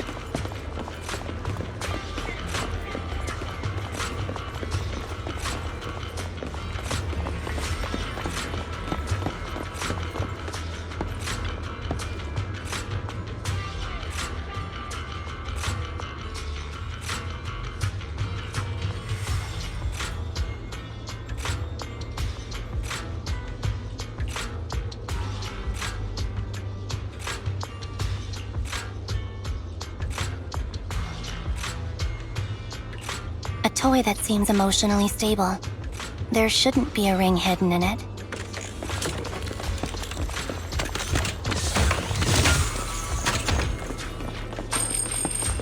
It's pretty cute.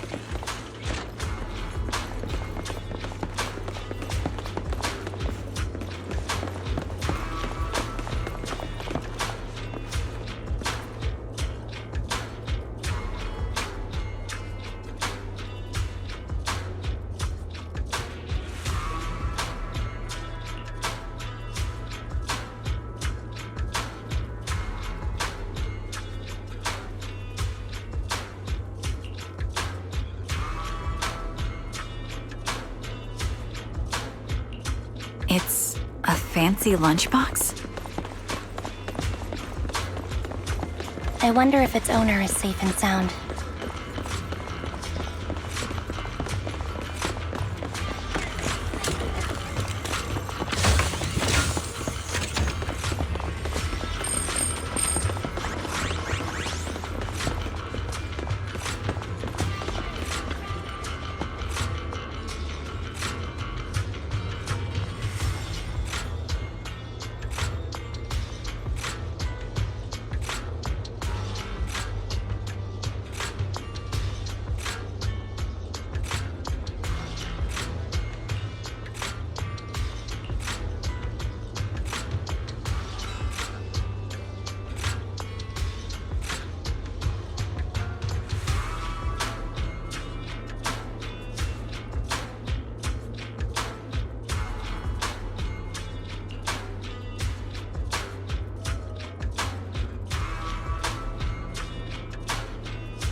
What's wrong, Vivian? You seemed worried for a while now.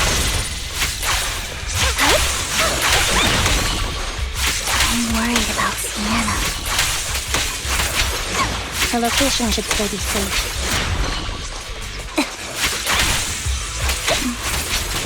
I hope so. Leave it to me. Ether vision activate.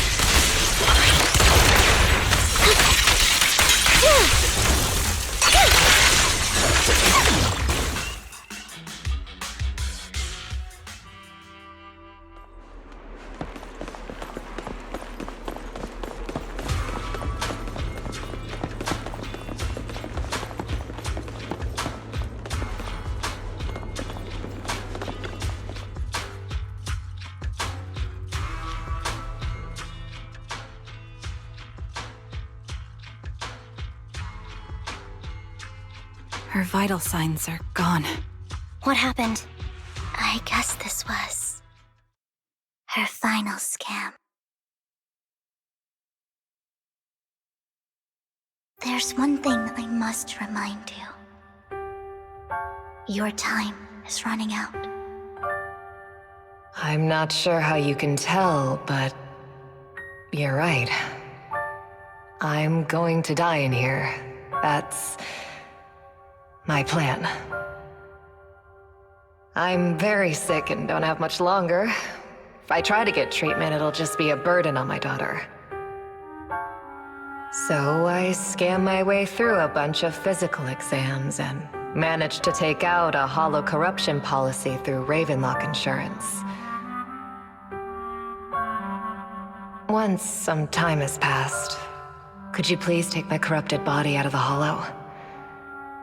That will secure a generous compensation package for my daughter.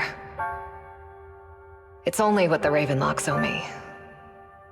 A pity, yes, but it's the only way I can squeeze it out of them. What makes you think that will help you? I just trust you will. I'm just awfully sorry you had to get involved in this, but it's something I must do. I have to leave something behind for my girl. I have to give her a chance at life. If it's okay, could you also please pass a message to Mira for me? Tell her, don't worry. Even if Mommy's body is corrupted, withers away, and turns to dust, my love for you will always be there. Thank you. You're a good kid.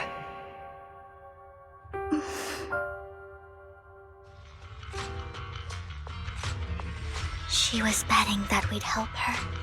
So, you were aware of this the whole time? Yes. Because I saw it.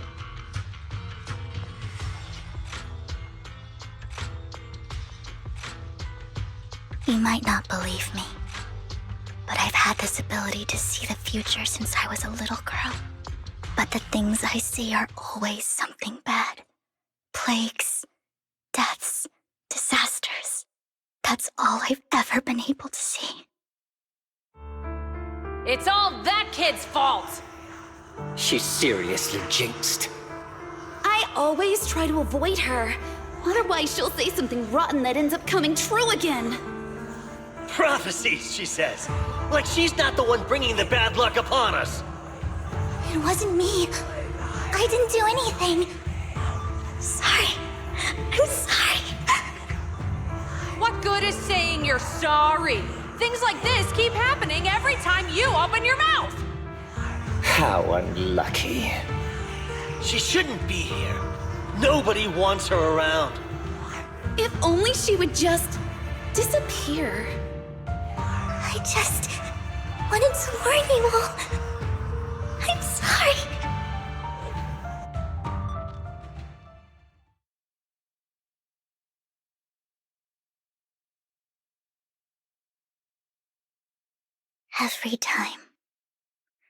Every time it's the same. In the end, there's nothing I can change. Sometimes I even wonder whether it's me predicting these things, or if my very existence is manifesting these calamities. Vivian, it's not your fault. You were just trying to be kind and warn them about impending disasters. I can tell it's never been easy for you. Thank you. No matter what. I just hope she finally gets to rest in peace. I hope no misfortune, whether I foresee it or not, ever happens to anyone.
Do you believe that the future can be changed?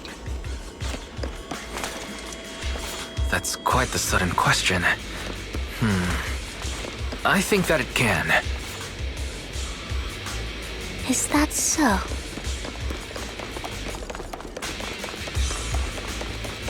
In my memory, this has happened countless times already.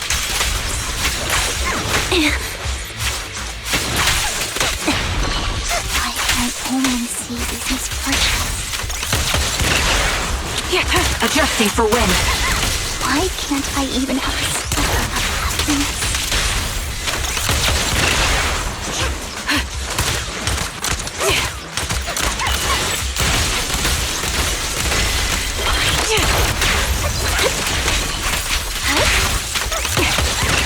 I'm on it. In position. Foxy, the fissure that we're looking for is up ahead.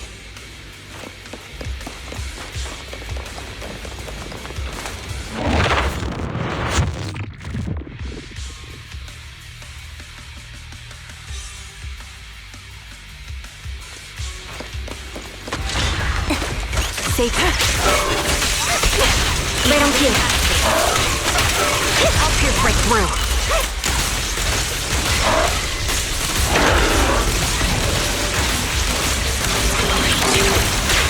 This bullet will reach its mark. The target's weary. Move behind him.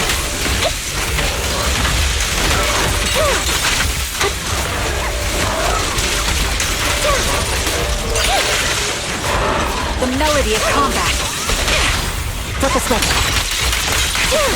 Right over. Show no mercy. You won't back down. You're in my sight. I think it's about time.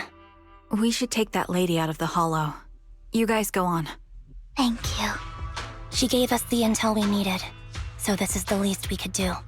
I hope everything else goes well for you. Master Proxy, is there anything you'd like to know? You can just ask.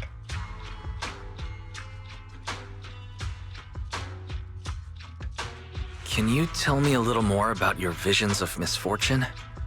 It's a really long story.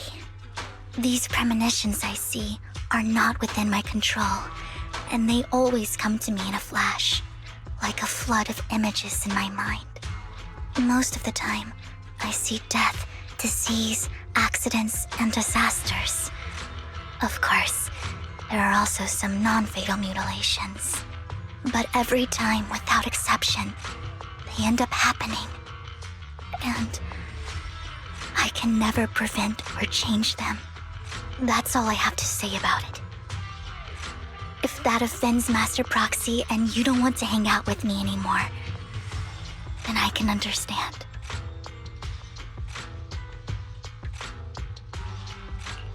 Why would I be offended? That's just who you are, Vivian. Besides, we're friends. I've always considered this ability as a curse. It's not a curse. Actually, I think you've been given a gift. Thank you. Really. Well, it's getting late. Bringer's belongings ought to be around here somewhere. Let's take a closer look.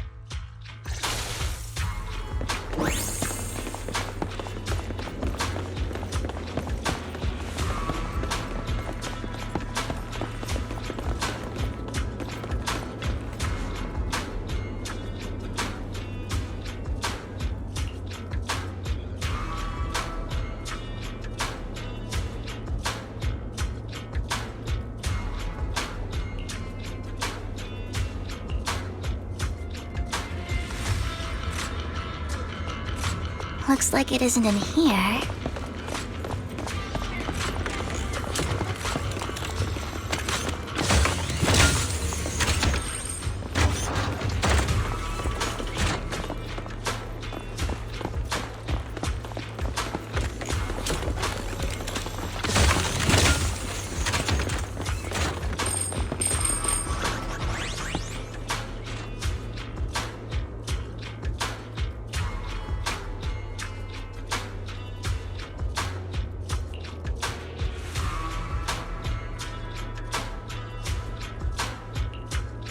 Strange, there's nothing in here.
This is it. This notebook is what Bringer left behind. But I don't know what these markings on it mean.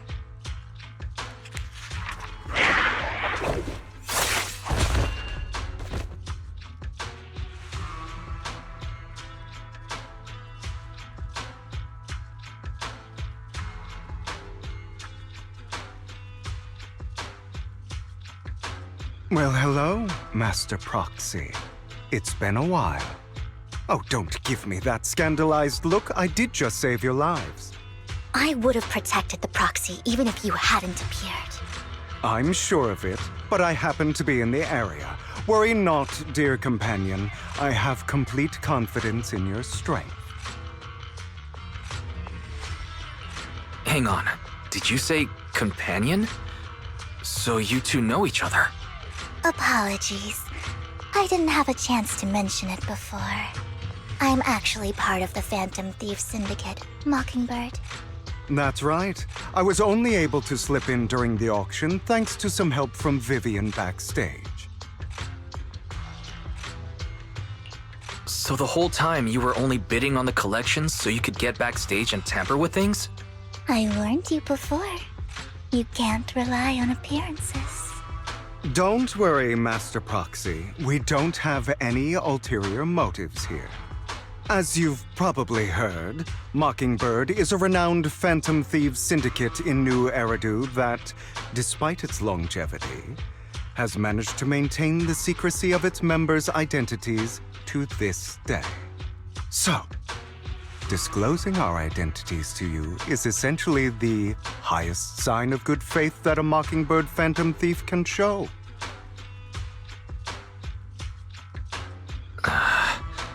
I guess that makes sense. Your trust is most appreciated. Mockingbird's purpose is very simple, really. To form long-standing and cooperative relationships with outstanding proxies like yourself. We need your abilities. Before you make any decisions, please allow me to briefly explain the concept behind the Mockingbird Syndicate. We all know there isn't anything in this world that's fair. A prime example being the uneven distribution of wealth. People from tops splurge on luxurious collectibles, while the poor have to gamble with their own lives just to get by. Of course, besides wealth, there's also an unequal distribution in this world of happiness and suffering, hope and despair, love and hate. It's all just so unfair. Somebody has to do something to tilt the balance of the scales. And thus Mockingbird was born. We take from those who have far more than they deserve and give it to those who deserve to have more. If you ask me, that's enough to be considered a form of justice. All right, that makes sense. I can agree with that. Thank you. I knew if anyone, you'd understand. However, aside from these philosophical considerations, we also have a crisis on our hands to deal with. As you know, the Exaltists are plotting to use the power of sacrifice to launch an attack on all of Nью-Эриду. We can provide you with all the latest intel, just like that notebook you found. Something those pompous housekeepers would never be willing to do. And the most crucial part of this whole game, the sacrifice core, is currently in my possession. I think that makes this a highly competitive deal. We share the same goal for the moment, stopping the impending disaster from playing out.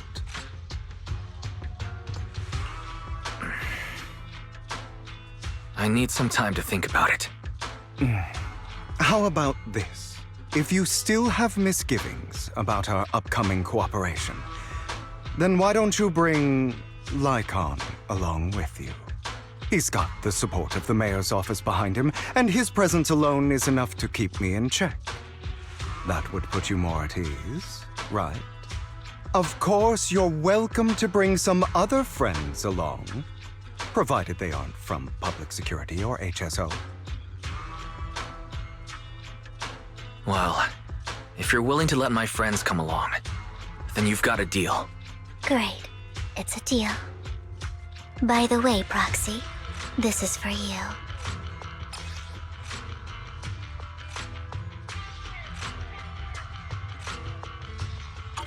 Consider it a souvenir commemorating our first time working together.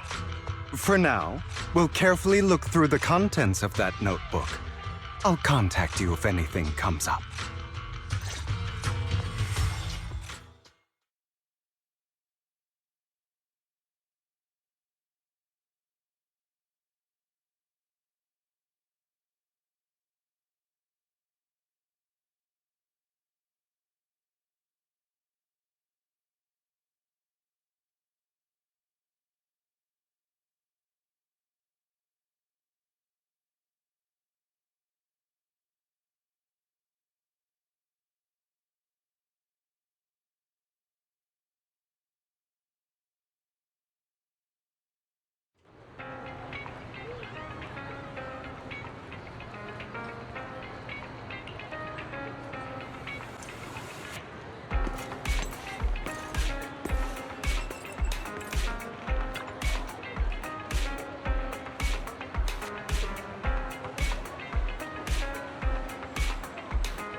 How about it?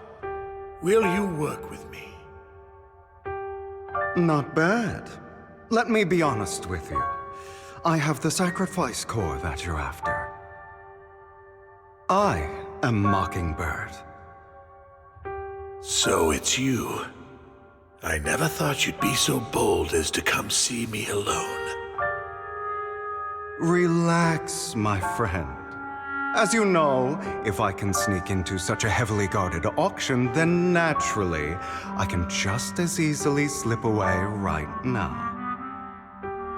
I'm here with the sincere intention to seek cooperation. I can give you that sacrifice core.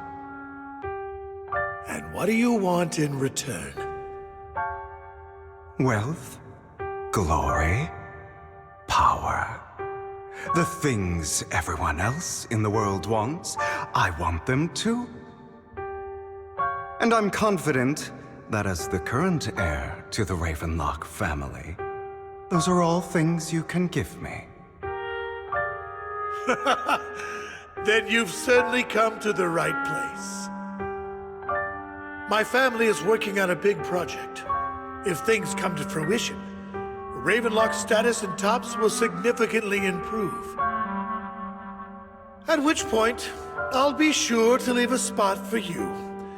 Naturally, as an outsider, you're precluded from handling any of our core business. But profits from the scraps alone will be enough to set you up for life. Mr. Hartman, I think you've misunderstood me. I have no intention of joining the Ravenlock family. In fact, I have an art gallery under my name that does pretty well for itself. I was hoping you could recommend me for Tops. You want to join Tops? That's easier said than done. Even for a family like ours, it would still require significant effort and... Just answer me yes or no. I don't think either of us can afford to waste time. I understand. Yes, you have my word. But in exchange, you'll have to give me the sacrifice core first. I'm sorry, but I'm afraid I can't. I've already hidden it somewhere safe, a place nobody else but me knows.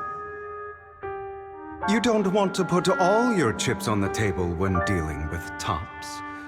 I know that far too well. Then that means I also need to keep an eye out when working with the infamous Mockingbird, right? Mr. Hartman, I should remind you that I stand before you undisguised. Coming from a phantom thief who's never publicly revealed his identity, shouldn't that be sufficient assurance? If I betray you, then you merely need to lift a finger to wipe me from the face of this world. You do make a valid point there.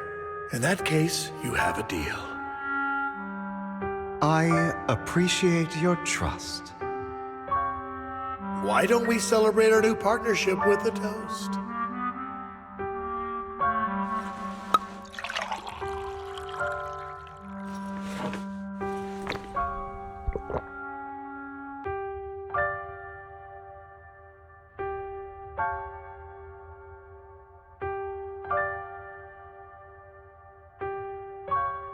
Having a drink before undertaking anything important is a family tradition.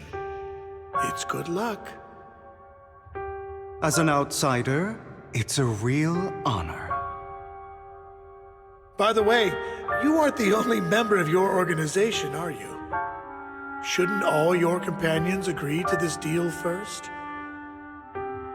You don't have to worry about that. I'll make sure she agrees. Otherwise, I'll get rid of her too. Seems you'll do whatever it takes to get things done. Great things lie ahead for someone like you. All right, let's leave it at that for today. I'll contact you about what to do next.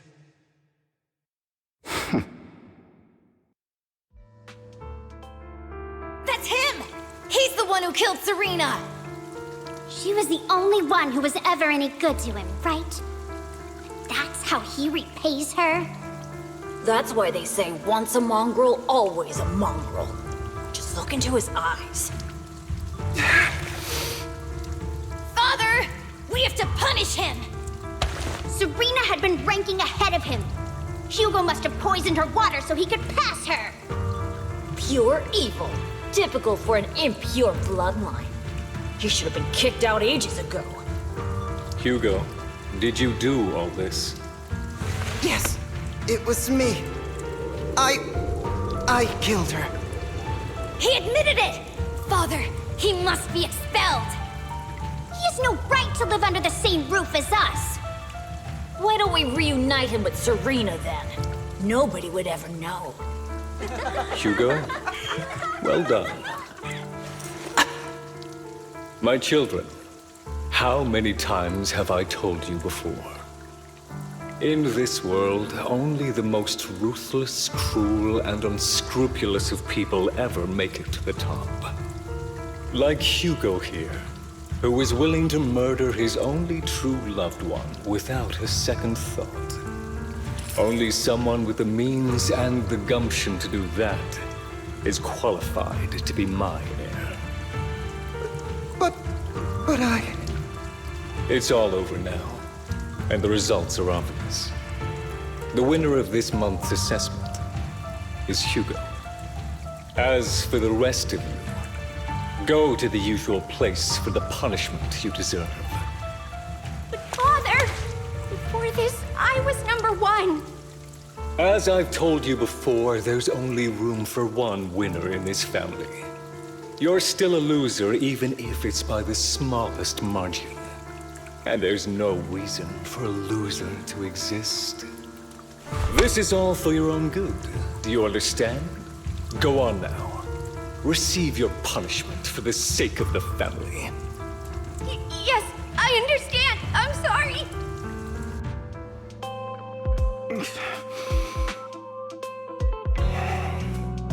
That really brought up some unpleasant memories. It won't be long. Soon, it'll all be over.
Thank you for escorting me here, Proxy.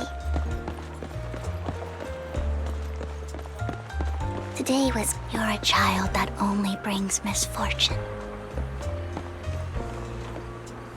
People have been saying that about me for a long time. I used to feel hurt and resentful. But now that I think about it, it's perfectly normal for people to react that way.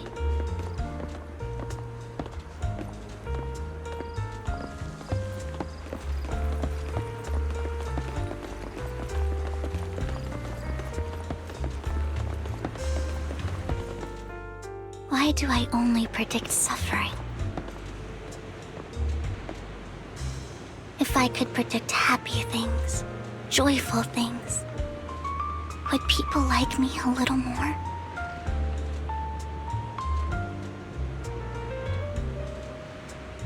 Maybe fate truly is set in stone. Often, I want to help these people avoid their miserable fates.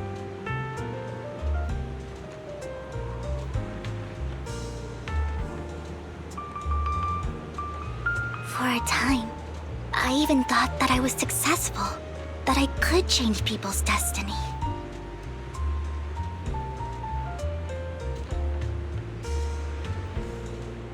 But it was all an illusion. In the end, I couldn't do anything at all.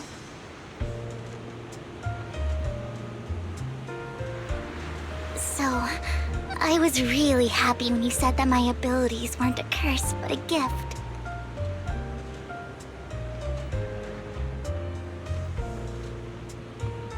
Thank you, Proxy. I'm so glad to have met you. And you're also a fan of Lord Phaethon. It's like we were fated to meet.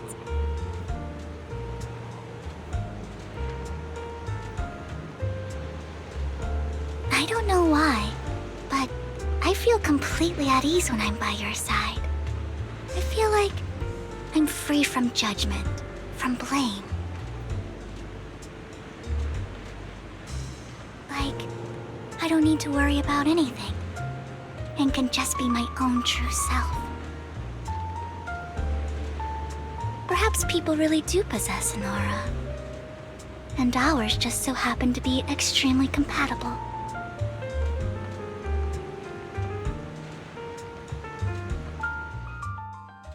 By the way, you asked me before about Hugo. I don't really know much about him. He rarely ever talks about his past. But judging from his eye colors, you can guess he's probably the bastard son of a renowned family. I think his mother was very worried about his different colored eyes, and even wanted to get rid of him at one point. But then his family offered a huge price and bought him off his mother for some reason. And just like that, he moved from a leaky and drafty boarding room to a luxurious mansion. But he's also mentioned that the extravagant home is actually like hell for him. I think it's probably because the family treats him terribly. I digress. He ran away and ended up meeting Lycon and his master. After that, they formed Mockingbird together and experienced a rare period of happiness. Until Lycon's betrayal. So, what's your take on Hugo? I imagine I would still be wandering around now if I had never met him. To me, Hugo is just like an older brother. I've always felt as though he's carrying some heavy burden with him. But that's a secret he's kept to himself. Something he'll never tell me. Sometimes when I look into his eyes, I can feel that he's really struggling with something. Even though he may say some extreme things, Hugo really isn't a bad person. I think one day he'll tell me his secret. Until then, I just have to wait. Wait and trust him.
It appears we're the first to arrive. I thought we were running late. This might sound weird, but it's nice to think about getting to work with you from now on. I don't really know why that makes me feel so happy. Oh, it's because we're fellow fans! Anyone who likes Lord Phaethon can't be a bad guy. You're right. Of course, Lord Phaethon is the greatest there will ever be, but you're definitely the best proxy I've ever met in person. Hugo told me before that you're really skilled, and he said we'd get along great. I never expected he'd be so right. Oh, by the way, would you like to come by my place if you have time later? I have a huge collection of Lord Phaethon merch. Phaethon, Lord Phaethon doesn't have any merch out there, right? I mean, we don't even know what he looks like, for starters. It's all my own original merch, like screenshots of old internet comments. I print them out and turn them into postcards. Plus the avatars Lord Phaethon's used, the music playlists they recommend. I've organized it all. I'd love to show it all to you if we get the chance. I'm really curious to see all that. Please be sure to show me. Splendid! Let's book a time and you can come by my place and see all my Lord Phaethon merch! Speaking of which, what's taking those two so long? Hugo said he had some preparations to do before entering the Hollow. I wonder how that's coming along.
This is getting to be more than just a coincidence, don't you think?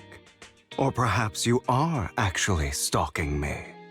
If I was stalking you, you wouldn't ever know. Overconfident as always. You haven't changed at all. We just make it a habit to check the state of our weapons prior to combat. Thanks for that little reminder.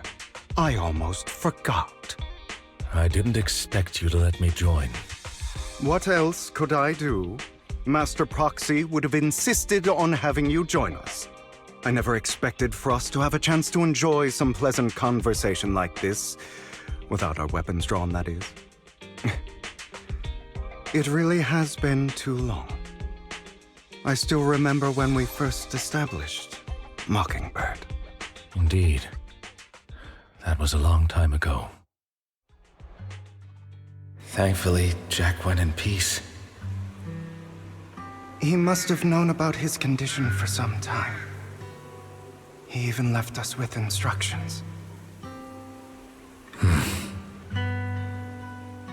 Passing peacefully in your sleep is the most natural way to go. I'm happy for him. By the way, Lycon, have you given it any thought yet? You mean about our guild for Phantom Thieves? Yeah. It's time for us to build an organization of our own. Jack always supported the idea, didn't he? I don't have any objections. But what should we call it then? How about Mockingbird? It's a bird known for mimicking the calls of others to blend in. The same way we don high society roles for ourselves when we're out on a mission. Oh, oops. I nearly forgot.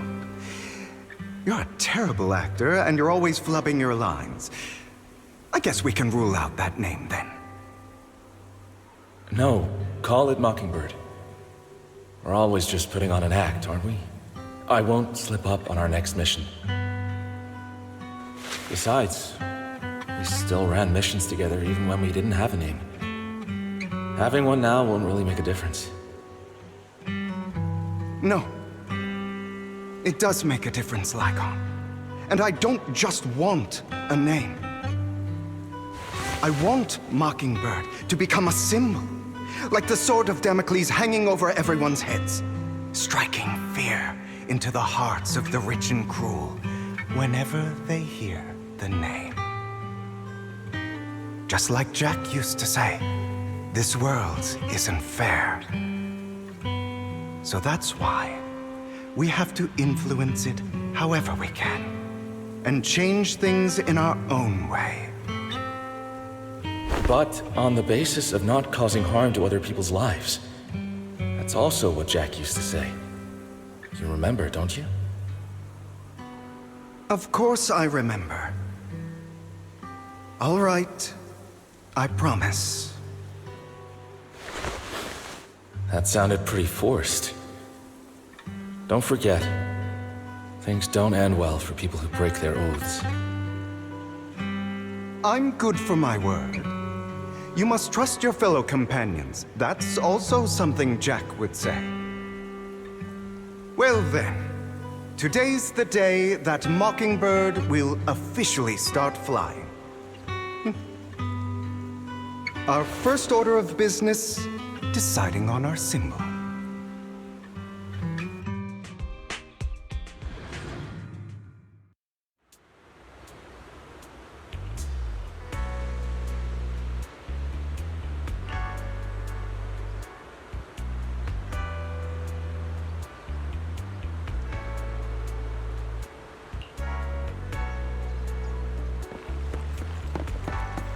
Looks like we're all here. Hugo, you're late again.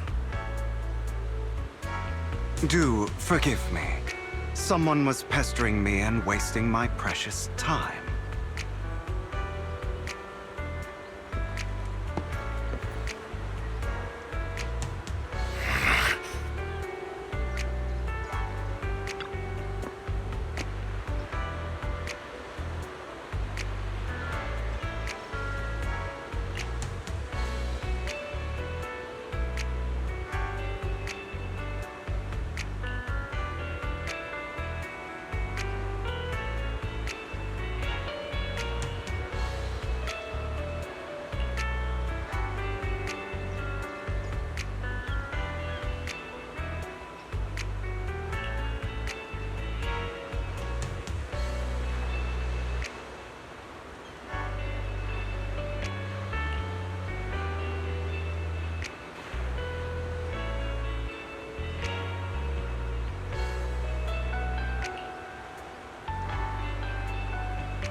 didn't expect the coordinates in Bringer's notes to lead here. Oh, are you familiar with this place? More familiar than you, it seems. Proxy, if they're being too noisy, can I take action?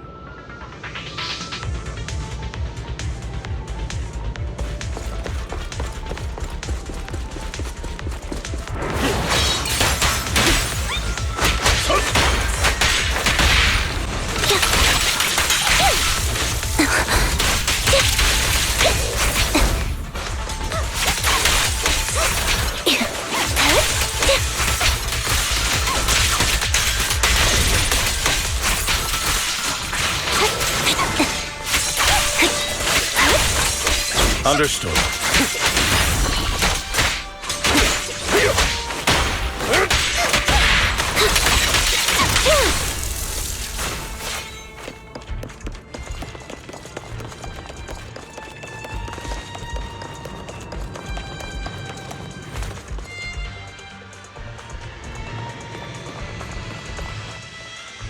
I don't enjoy obstacles in my path. Can we not bust the door open? You can try. Master Proxy, we need to find a power source to activate the door.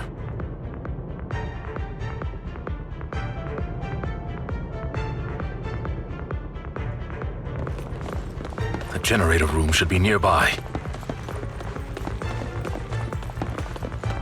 Over here.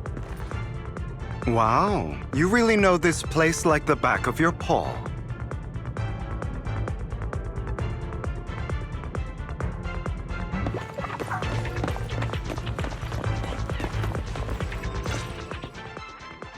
Master Proxy, I hate to be the bearer of bad news, but there's something wrong with the circuit.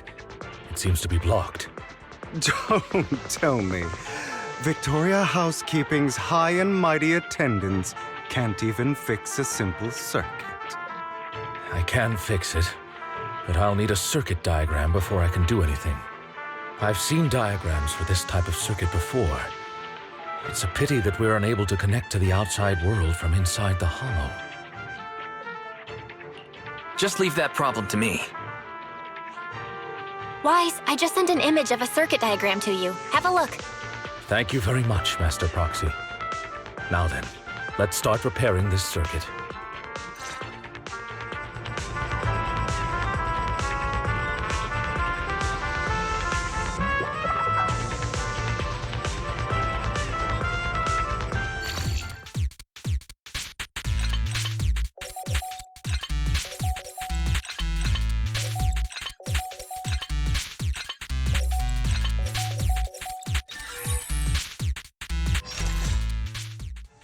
The circuit is fixed.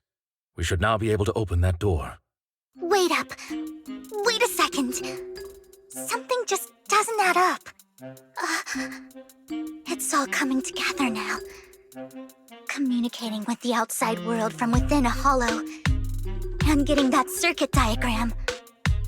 In theory, there's only one person who could ever do that. Could it be your Lord Phaethon? Impossible. There's no way. But then again, only Phaethon could have done that. I mean, you're an incredible proxy, sure. And you're a good person. But could you really be Lord Phaethon? That's me. I'm Phaethon. Sorry, I just never had the opportunity to tell you. Unbelievable. Lord Phaethon! I've been your biggest fan for years now! Goodness me, Lord Phaethon was right in front of me all along, and I had no idea. This is like a dream. Could you... I mean, if you're willing, could you please give me an autograph and a group photo and... Anything you want, but let's get out of the hollow first, all right? Okay, sorry. Guess I got a little too excited. Anyone would be enraptured meeting someone they admire that much. Yeah, if I ever met my favorite movie director, I'd be the same. We should keep moving. This isn't the best place for idle chit-chat. The door's finally open.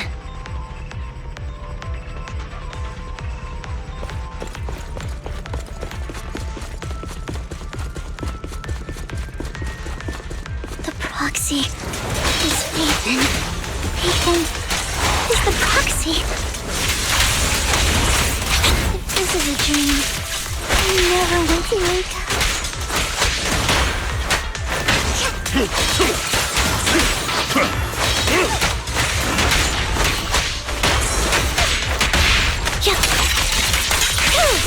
The fissure over there should lead to our destination.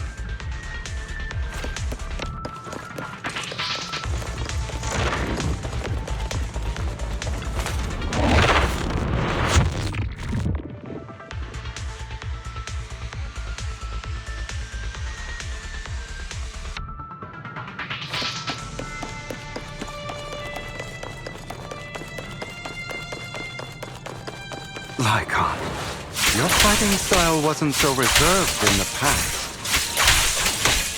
Say no more. Take this. I've matured.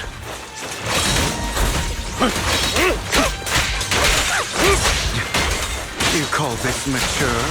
You're just being pretentious. In position.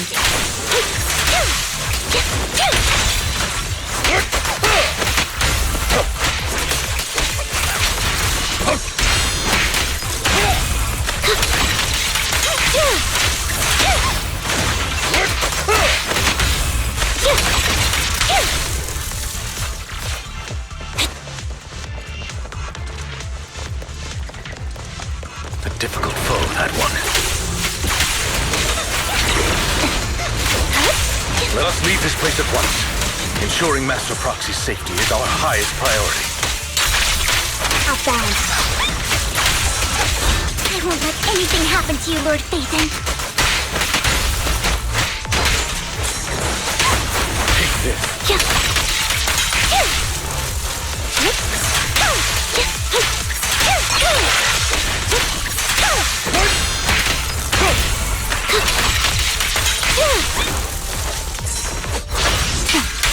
Loyalty. Lord Phaethon, how are you feeling?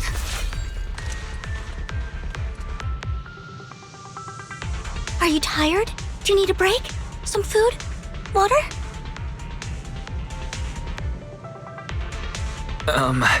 Thank you for your concern. I'm fine.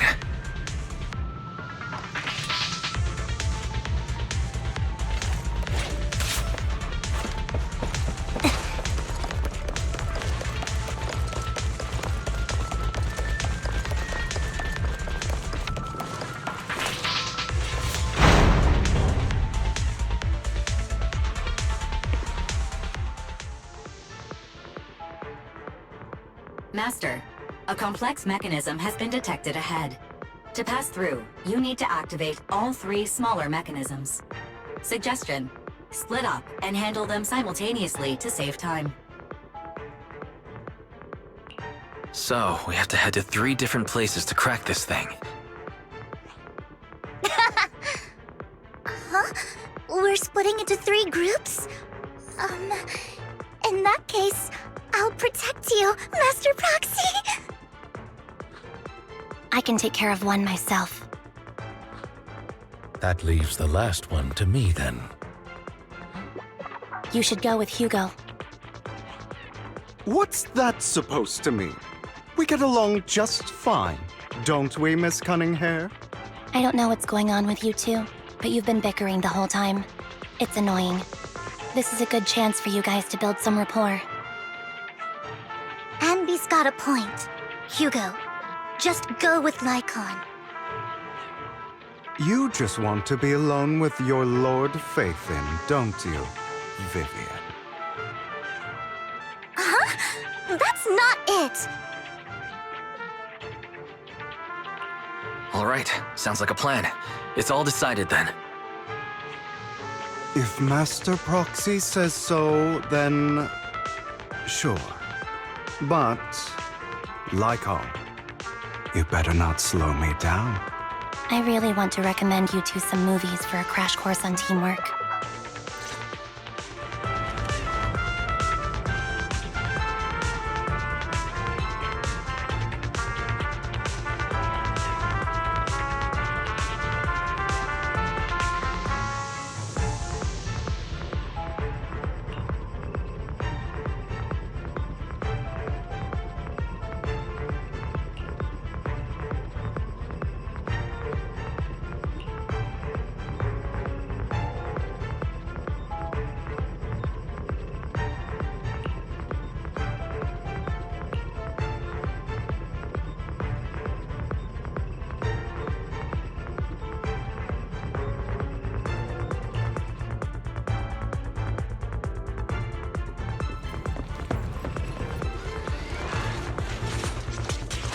Lord Phaethon, there are too many ethereals here.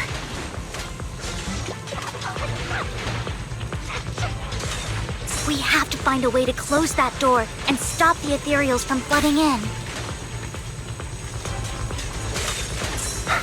Leave it to me. I feel incredibly strong right now.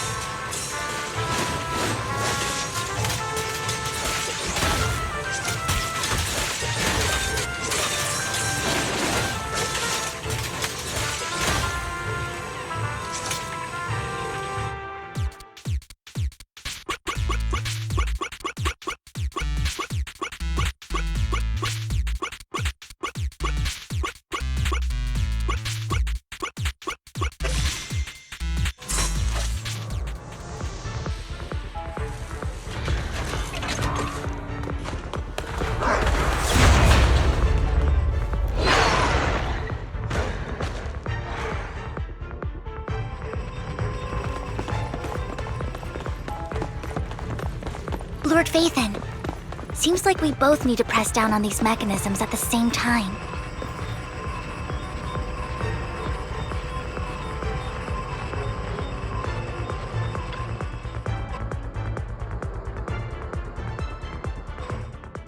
Sure enough, Lord Phaethon and I share a deeper connection. Sorry, I hope I'm not being too forward.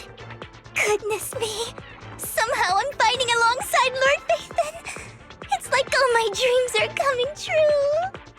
I'm going to wake up any second now, aren't I? No, this isn't a dream. I'm real. See? You can even hold my hand. Not only is Lord Phaethon incredible, but super kind. That's it. I pledge to be a die-hard Lord Phaethon fan until my very last breath.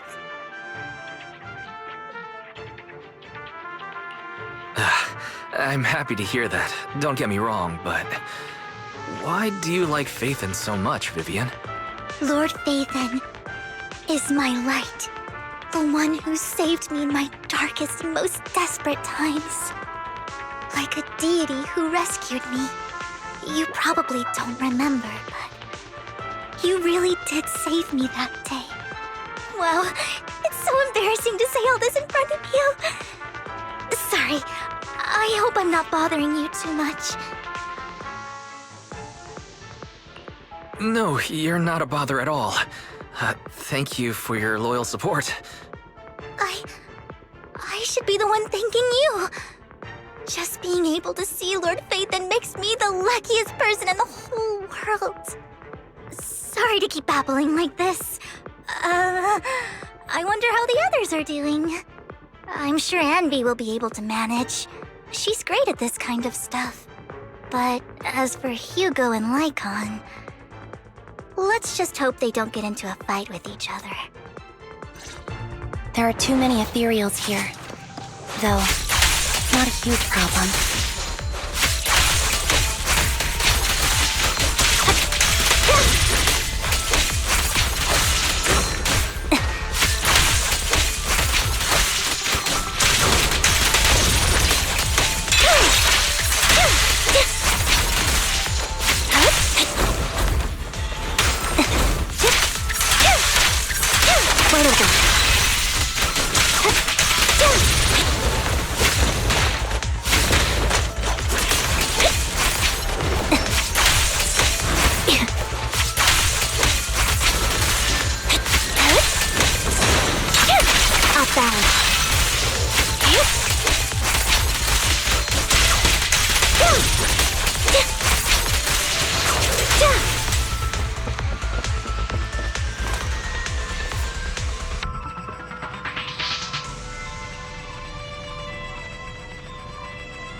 So, we have to cooperate to solve this problem.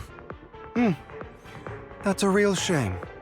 I have no intention of arguing with you right now. Master Proxy and Miss Vivian are elsewhere, and we must rendezvous with them post-haste.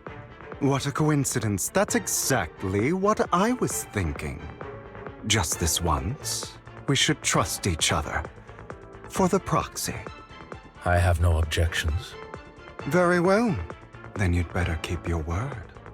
I know you've never fully trusted me, Lycon, even before it all fell apart.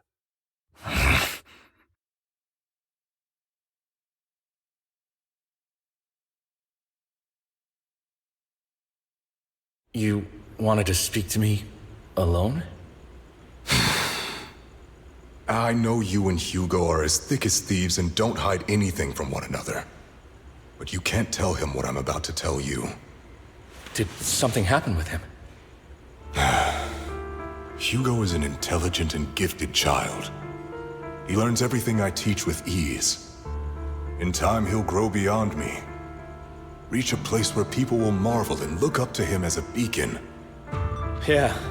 As much as I hate to admit it, he always picks things up just a teeny bit quicker than me. But none of that matters, because I can overpower him easy. I don't think being gifted is a good thing for him. What do you mean? He bears a dark and painful past. What he was taught, the hatred he was faced with, everything he picked up, it's all become an integral, inseparable part of him. I believe that beautiful flowers can blossom even in the darkest abyss. But the roots of that flower would draw from evil instead of good. Hatred instead of love. It's a curse that flows through his lineage. A curse that fate branded him with.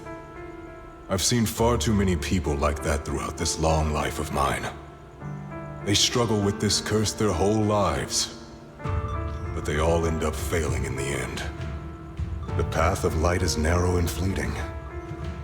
And the darkness is filled with such temptation that dropping your guard for even just a moment can send you spiraling straight into the abyss. Do you mean Hugo's going to be a bad guy? I don't know. I hope he'll always stay true to his heart. That he won't give in to hatred and ambition. That he won't become the dragon that must be slain. But he has inherited the seed of evil. You cannot let it take root. I'm afraid I won't be there to help you. There's not much life left in this old body of mine. So then, Lycon, promise me now, you must hold his chain tight, to restrain him, to stop him, and when necessary, to choke him.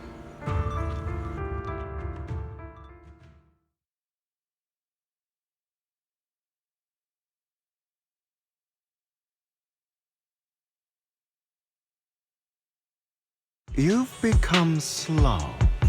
Or maybe you've been on guard against me this whole time, and that's what's slowing you down. Looks like I was right. Lycon, I hope you're aware that the one who betrayed Mockingbird and went to work for the Mayflowers was you, not me. I would never betray my companion. I don't wish to repeat myself, but you should not break our oath. That's the path I've chosen, and I'm going to stick to it. But you know that path will lead you the wrong way. Who are you to lecture me about right and wrong? I believe any path that makes you feel pain must be the wrong one. Your disgusting sympathies make me sick, Lycon. There's only ever been one person who can kill me or save me, and that is me.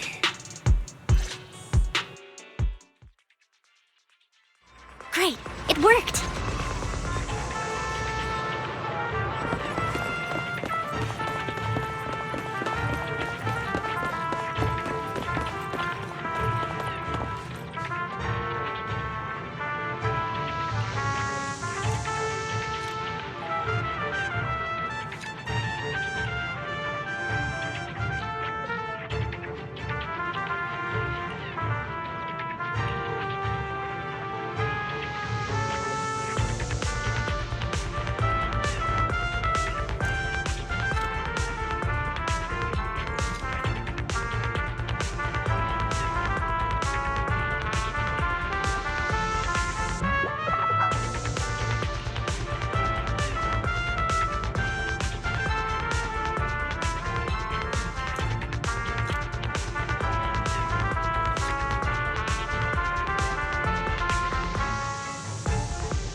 That was loud. What's happening up ahead? Hold on, everyone. I'll go check it out. It's probably multiple ethereals attacking. Just in case, I'll go with you. Vivian, you should go with them too. Keep an eye on Lycon, will you? I'm worried he might sell us out to the mayor when he gets the chance. I'd never do that. But if Miss Vivian wishes to join us, she's more than welcome. Okay. Then I'll go with you. Why do you look so nervous? I've spent so much time by your side already. I need to get away from Lord Phaethon for a little bit, or I might die from this overwhelming happiness. If that's the case, Miss Vivian, feel free to come along with me. Okay. All right.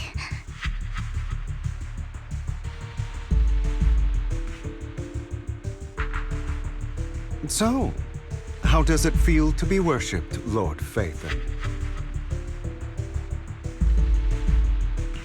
You had that figured out a while ago, didn't you?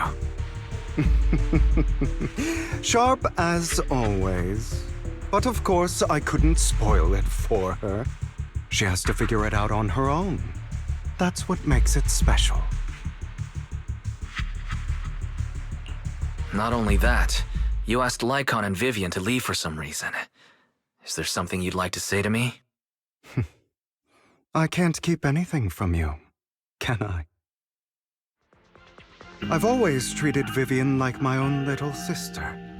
Maybe it's just a coincidence, but she looks a lot like Serena. I think I mentioned it before. Serena was my half-sister. She passed away a long time ago. Vivian really likes you, whether you're Phaethon or just wise. Of course, I also have a lot of respect for someone like you. Strong, fair, and genuinely kind. So I hope... I beg you, please keep her safe. Hang on. What's that supposed to mean? of it as the last bit of conscience I have left. A kid as pure as her. She should stay alongside someone who walks in the light. Like you. Not even Vivian can agree with all my beliefs. One day we'll go our separate ways. Your beliefs? What do you mean exactly? You probably heard from Lycon. We swore an oath when we started Mockingbird. We swore to use our own hands to right the wrongs in this world. But never, under any circumstances, would we take another human life. I stayed true to my words. Until my father, the man I hated, stood right before me. I could have ended his life easily, but I hesitated. I remembered that damned oath and their repeated attempts to convince me. I didn't do it. Because of that, innocent people died. All because of him. If I'd killed him first, then none of those tragedies would have happened. People like him don't deserve to live. After that, I realized sometimes taking one life really can save countless others. I understand where you're coming from. I knew you'd understand. Vivian has a good heart. I don't want her to get her hands dirty. But you know how it is. In this world, someone has to be the bad guy. So, I want to apologize to you. Why apologize all of a sudden?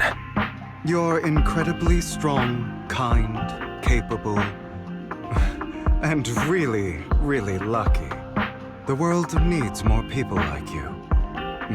Remember that revenge movie I told you about, Children of Devils? I still haven't found it, but I came across another videotape with the same name. Turns out, in that story, the children of devils are actually the children of gods. Sorry for rambling. Hope you don't mind. They should be back soon. Please, look after Vivian for me. Roger.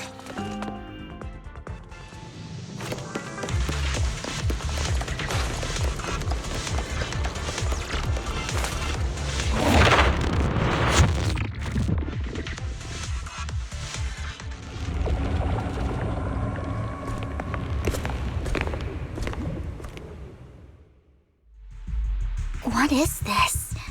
It looks like a cocoon. Careful, everyone. If I'm not mistaken, that's a sacrifice in there. It appears to be in hibernation. We don't know when it'll wake up. If it does wake up, we'll be in serious trouble. Wait, those spots Bringer marked in his notebook. Are you saying each one might have a sacrifice like this? That means there must be at least a dozen of them. And that's only counting the ones we know so far. These sacrifices may still be hibernating, but the fact that there are so many of them out there is terrifying. The Exaltists must have a way to revive them. And that's not all. These sacrifices can exist outside the Hollows. If they make their way into populated areas, I'm afraid it will lead to a catastrophic disaster likened to the fall of the old capital. That's almost certainly what they meant by vengeance against all Nью-Эриду.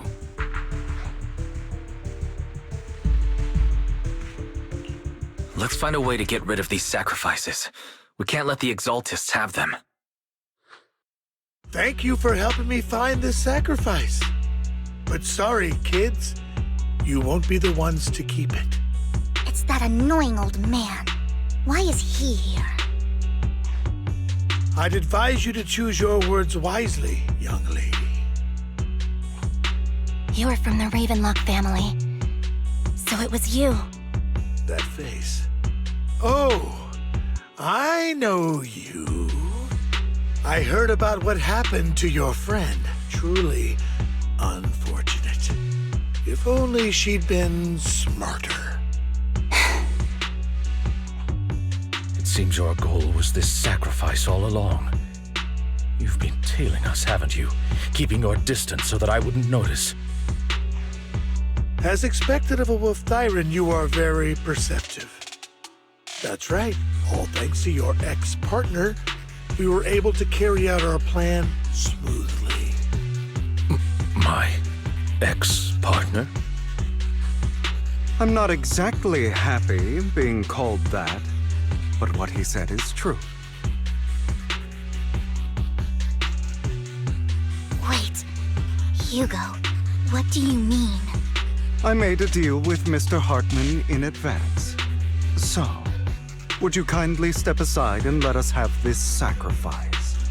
Of course, you can choose to refuse, but if you do, then I'll have to take coercive measures. What did you offer him? Everything we know about the sacrifices plus the core itself. But why?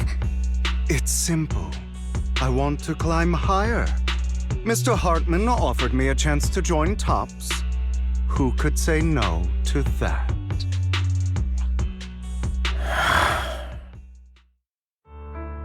No. Impossible. You promised to help me investigate the Exaltists. You told me the whole point of Mockingbird was to do anything it takes to bring a little justice to this world. Was all of that just a lie? You're just too gullible, Vivian. I also told you, everybody lies. To hide their true intentions, people lie so smoothly, they don't even bat an eye. You... What a wonderful show of betrayal and backstabbing! Bravo! I've got no interest in your little feud. But would you all be so kind as to step aside? My men still have some delicate handiwork to do. To extract that sacrifice behind you. Over my dead body. Hugo, why in the world would you do that? Instead of wasting your time on idle chatter, why not focus your energy on the battle ahead?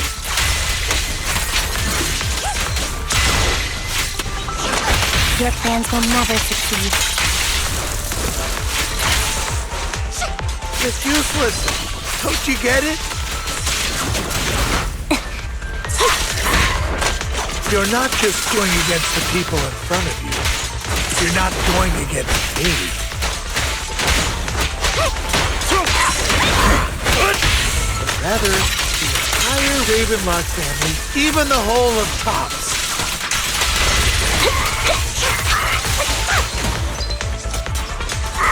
There's no chance of victory for you.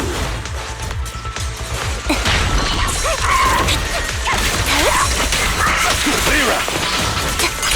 Outbound.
Oh, you guys are such a pain.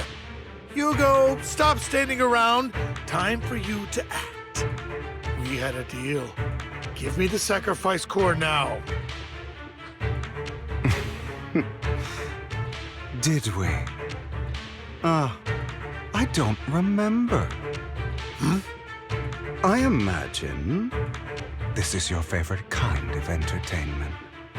Watching allies betray each other, suspicion festering until it all turns to bitter hatred.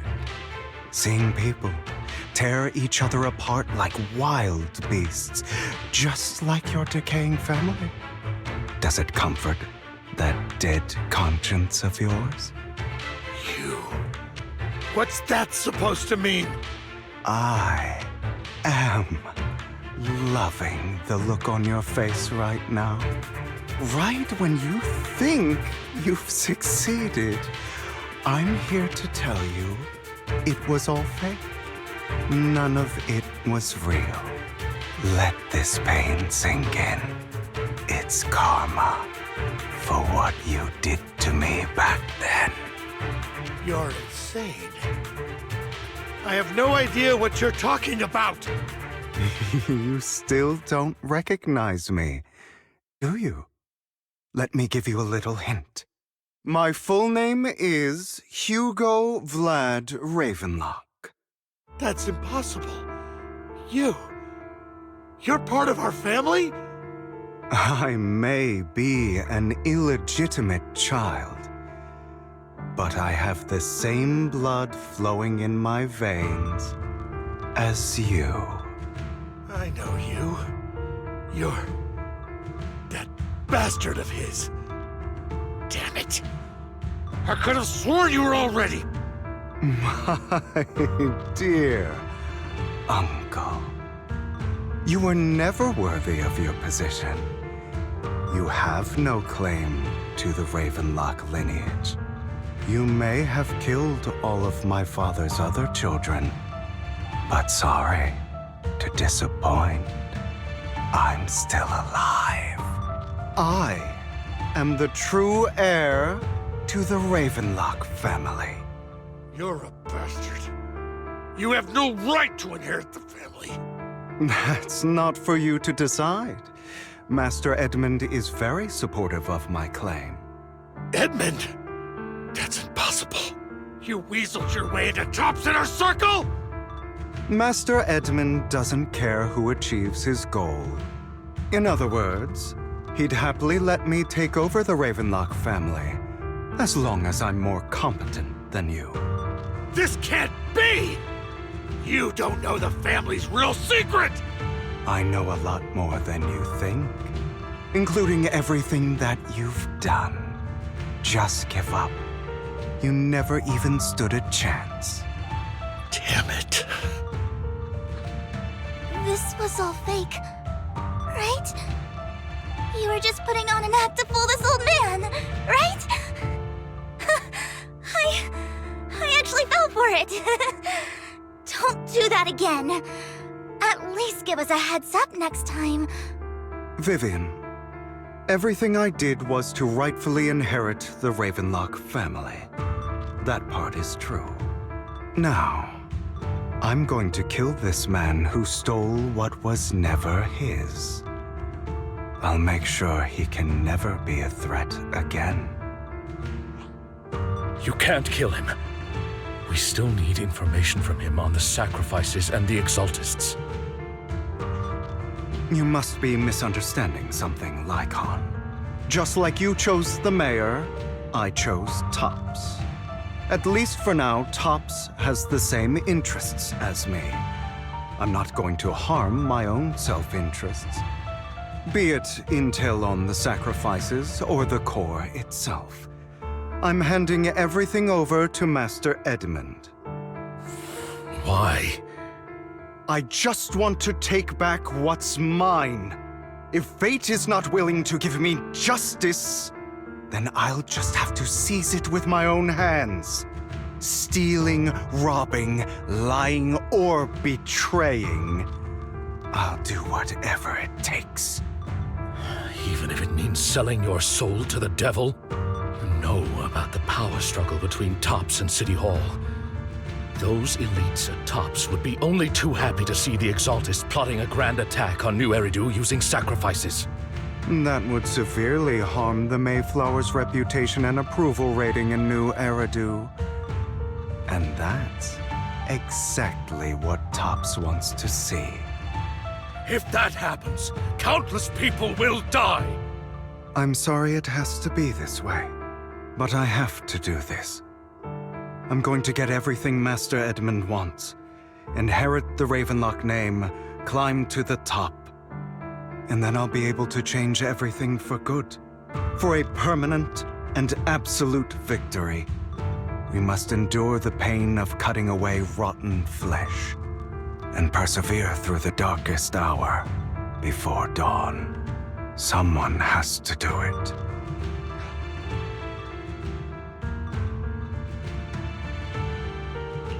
Hugo, it's not too late for you to stop.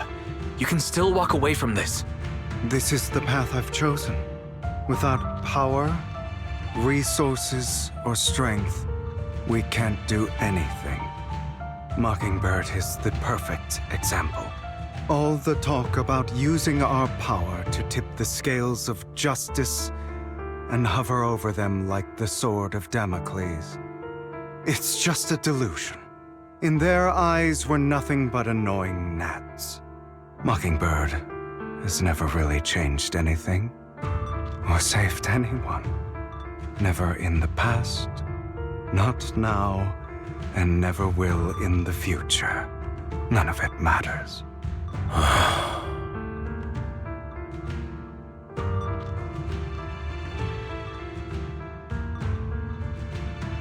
I understand your feelings, but don't be consumed by it. Sorry, Proxy. I know what you're trying to say. But this isn't some children's story of a dragon slayer becoming an evil dragon. Sometimes, to slay the dragon, you must first become one.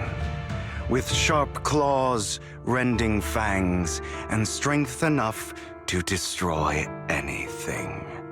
So I will bloody my hands. I will carry the weight of my sins. I will become the abyss.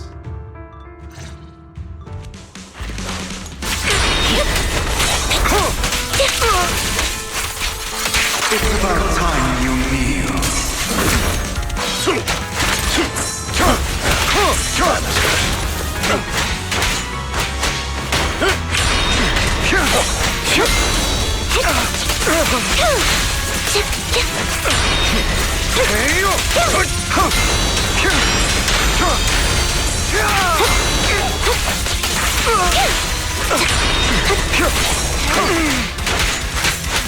A perfect conduit.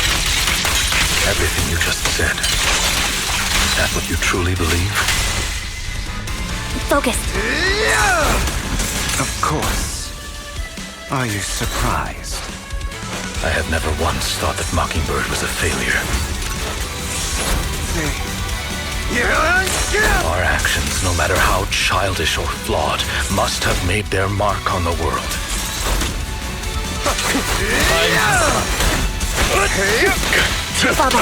They might have been trivial or foolish, but as long as they had an impact, the things we did are far from meaningless.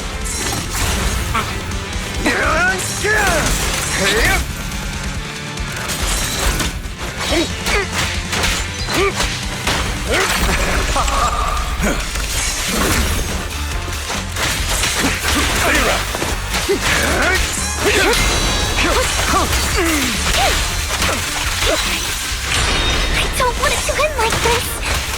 There must be another way. For mercy. Trying to run. There isn't, Vivian. This is the final lesson I'll impart to you. Those who cannot give up anything are destined to end up with nothing.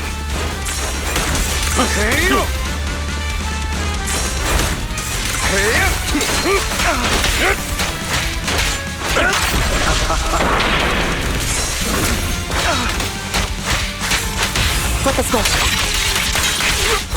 He won't back down. Truth be told, Proxy, I envy you. are we? The world needs people like you.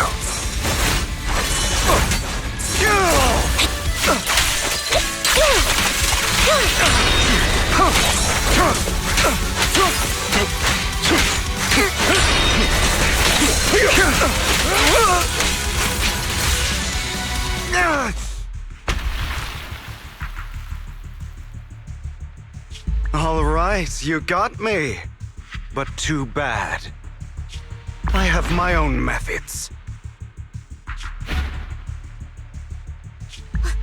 What are you doing? Well then, make your choice.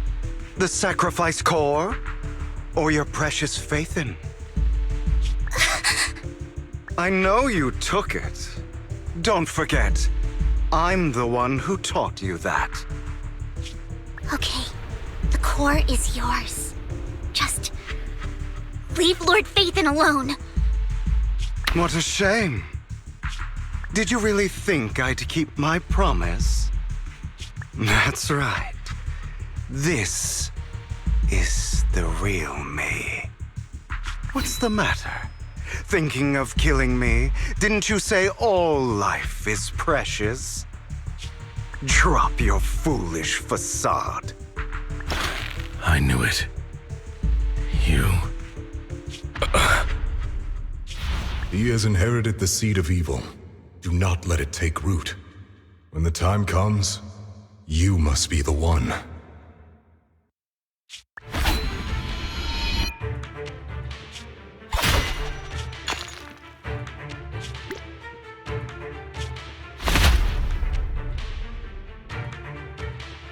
Go on, kill me. If you've got the guts, do it, traitor.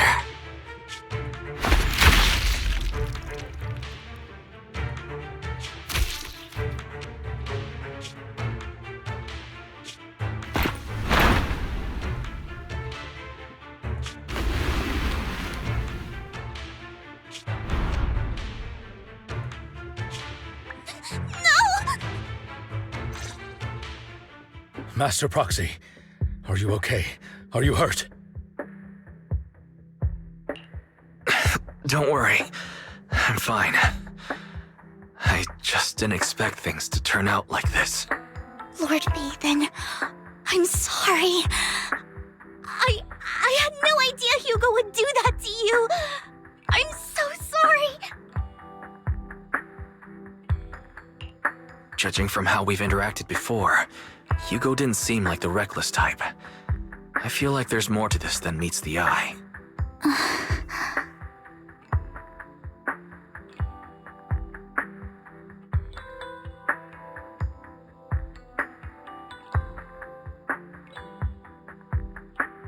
Hugo, he... That's a hollow down there. If you need, I can arrange for someone to go in and search for his body. That isn't necessary. To be frank, I thought you'd hate him for his betrayal, Miss Vivian.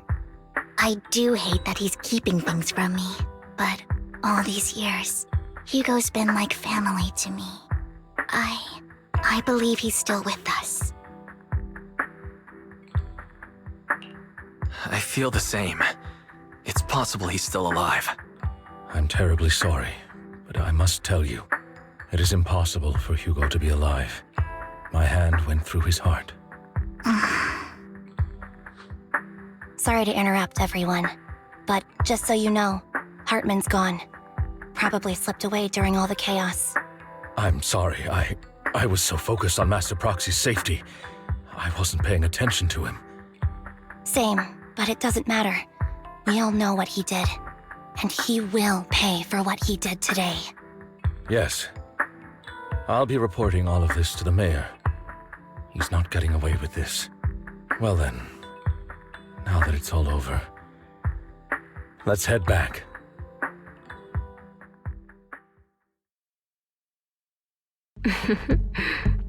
Another obstacle out of the way. She's going to be pleased about this. May the Creator guide us. Fear. suffering, despair, and destruction. That's the future I see. Lord Vathan.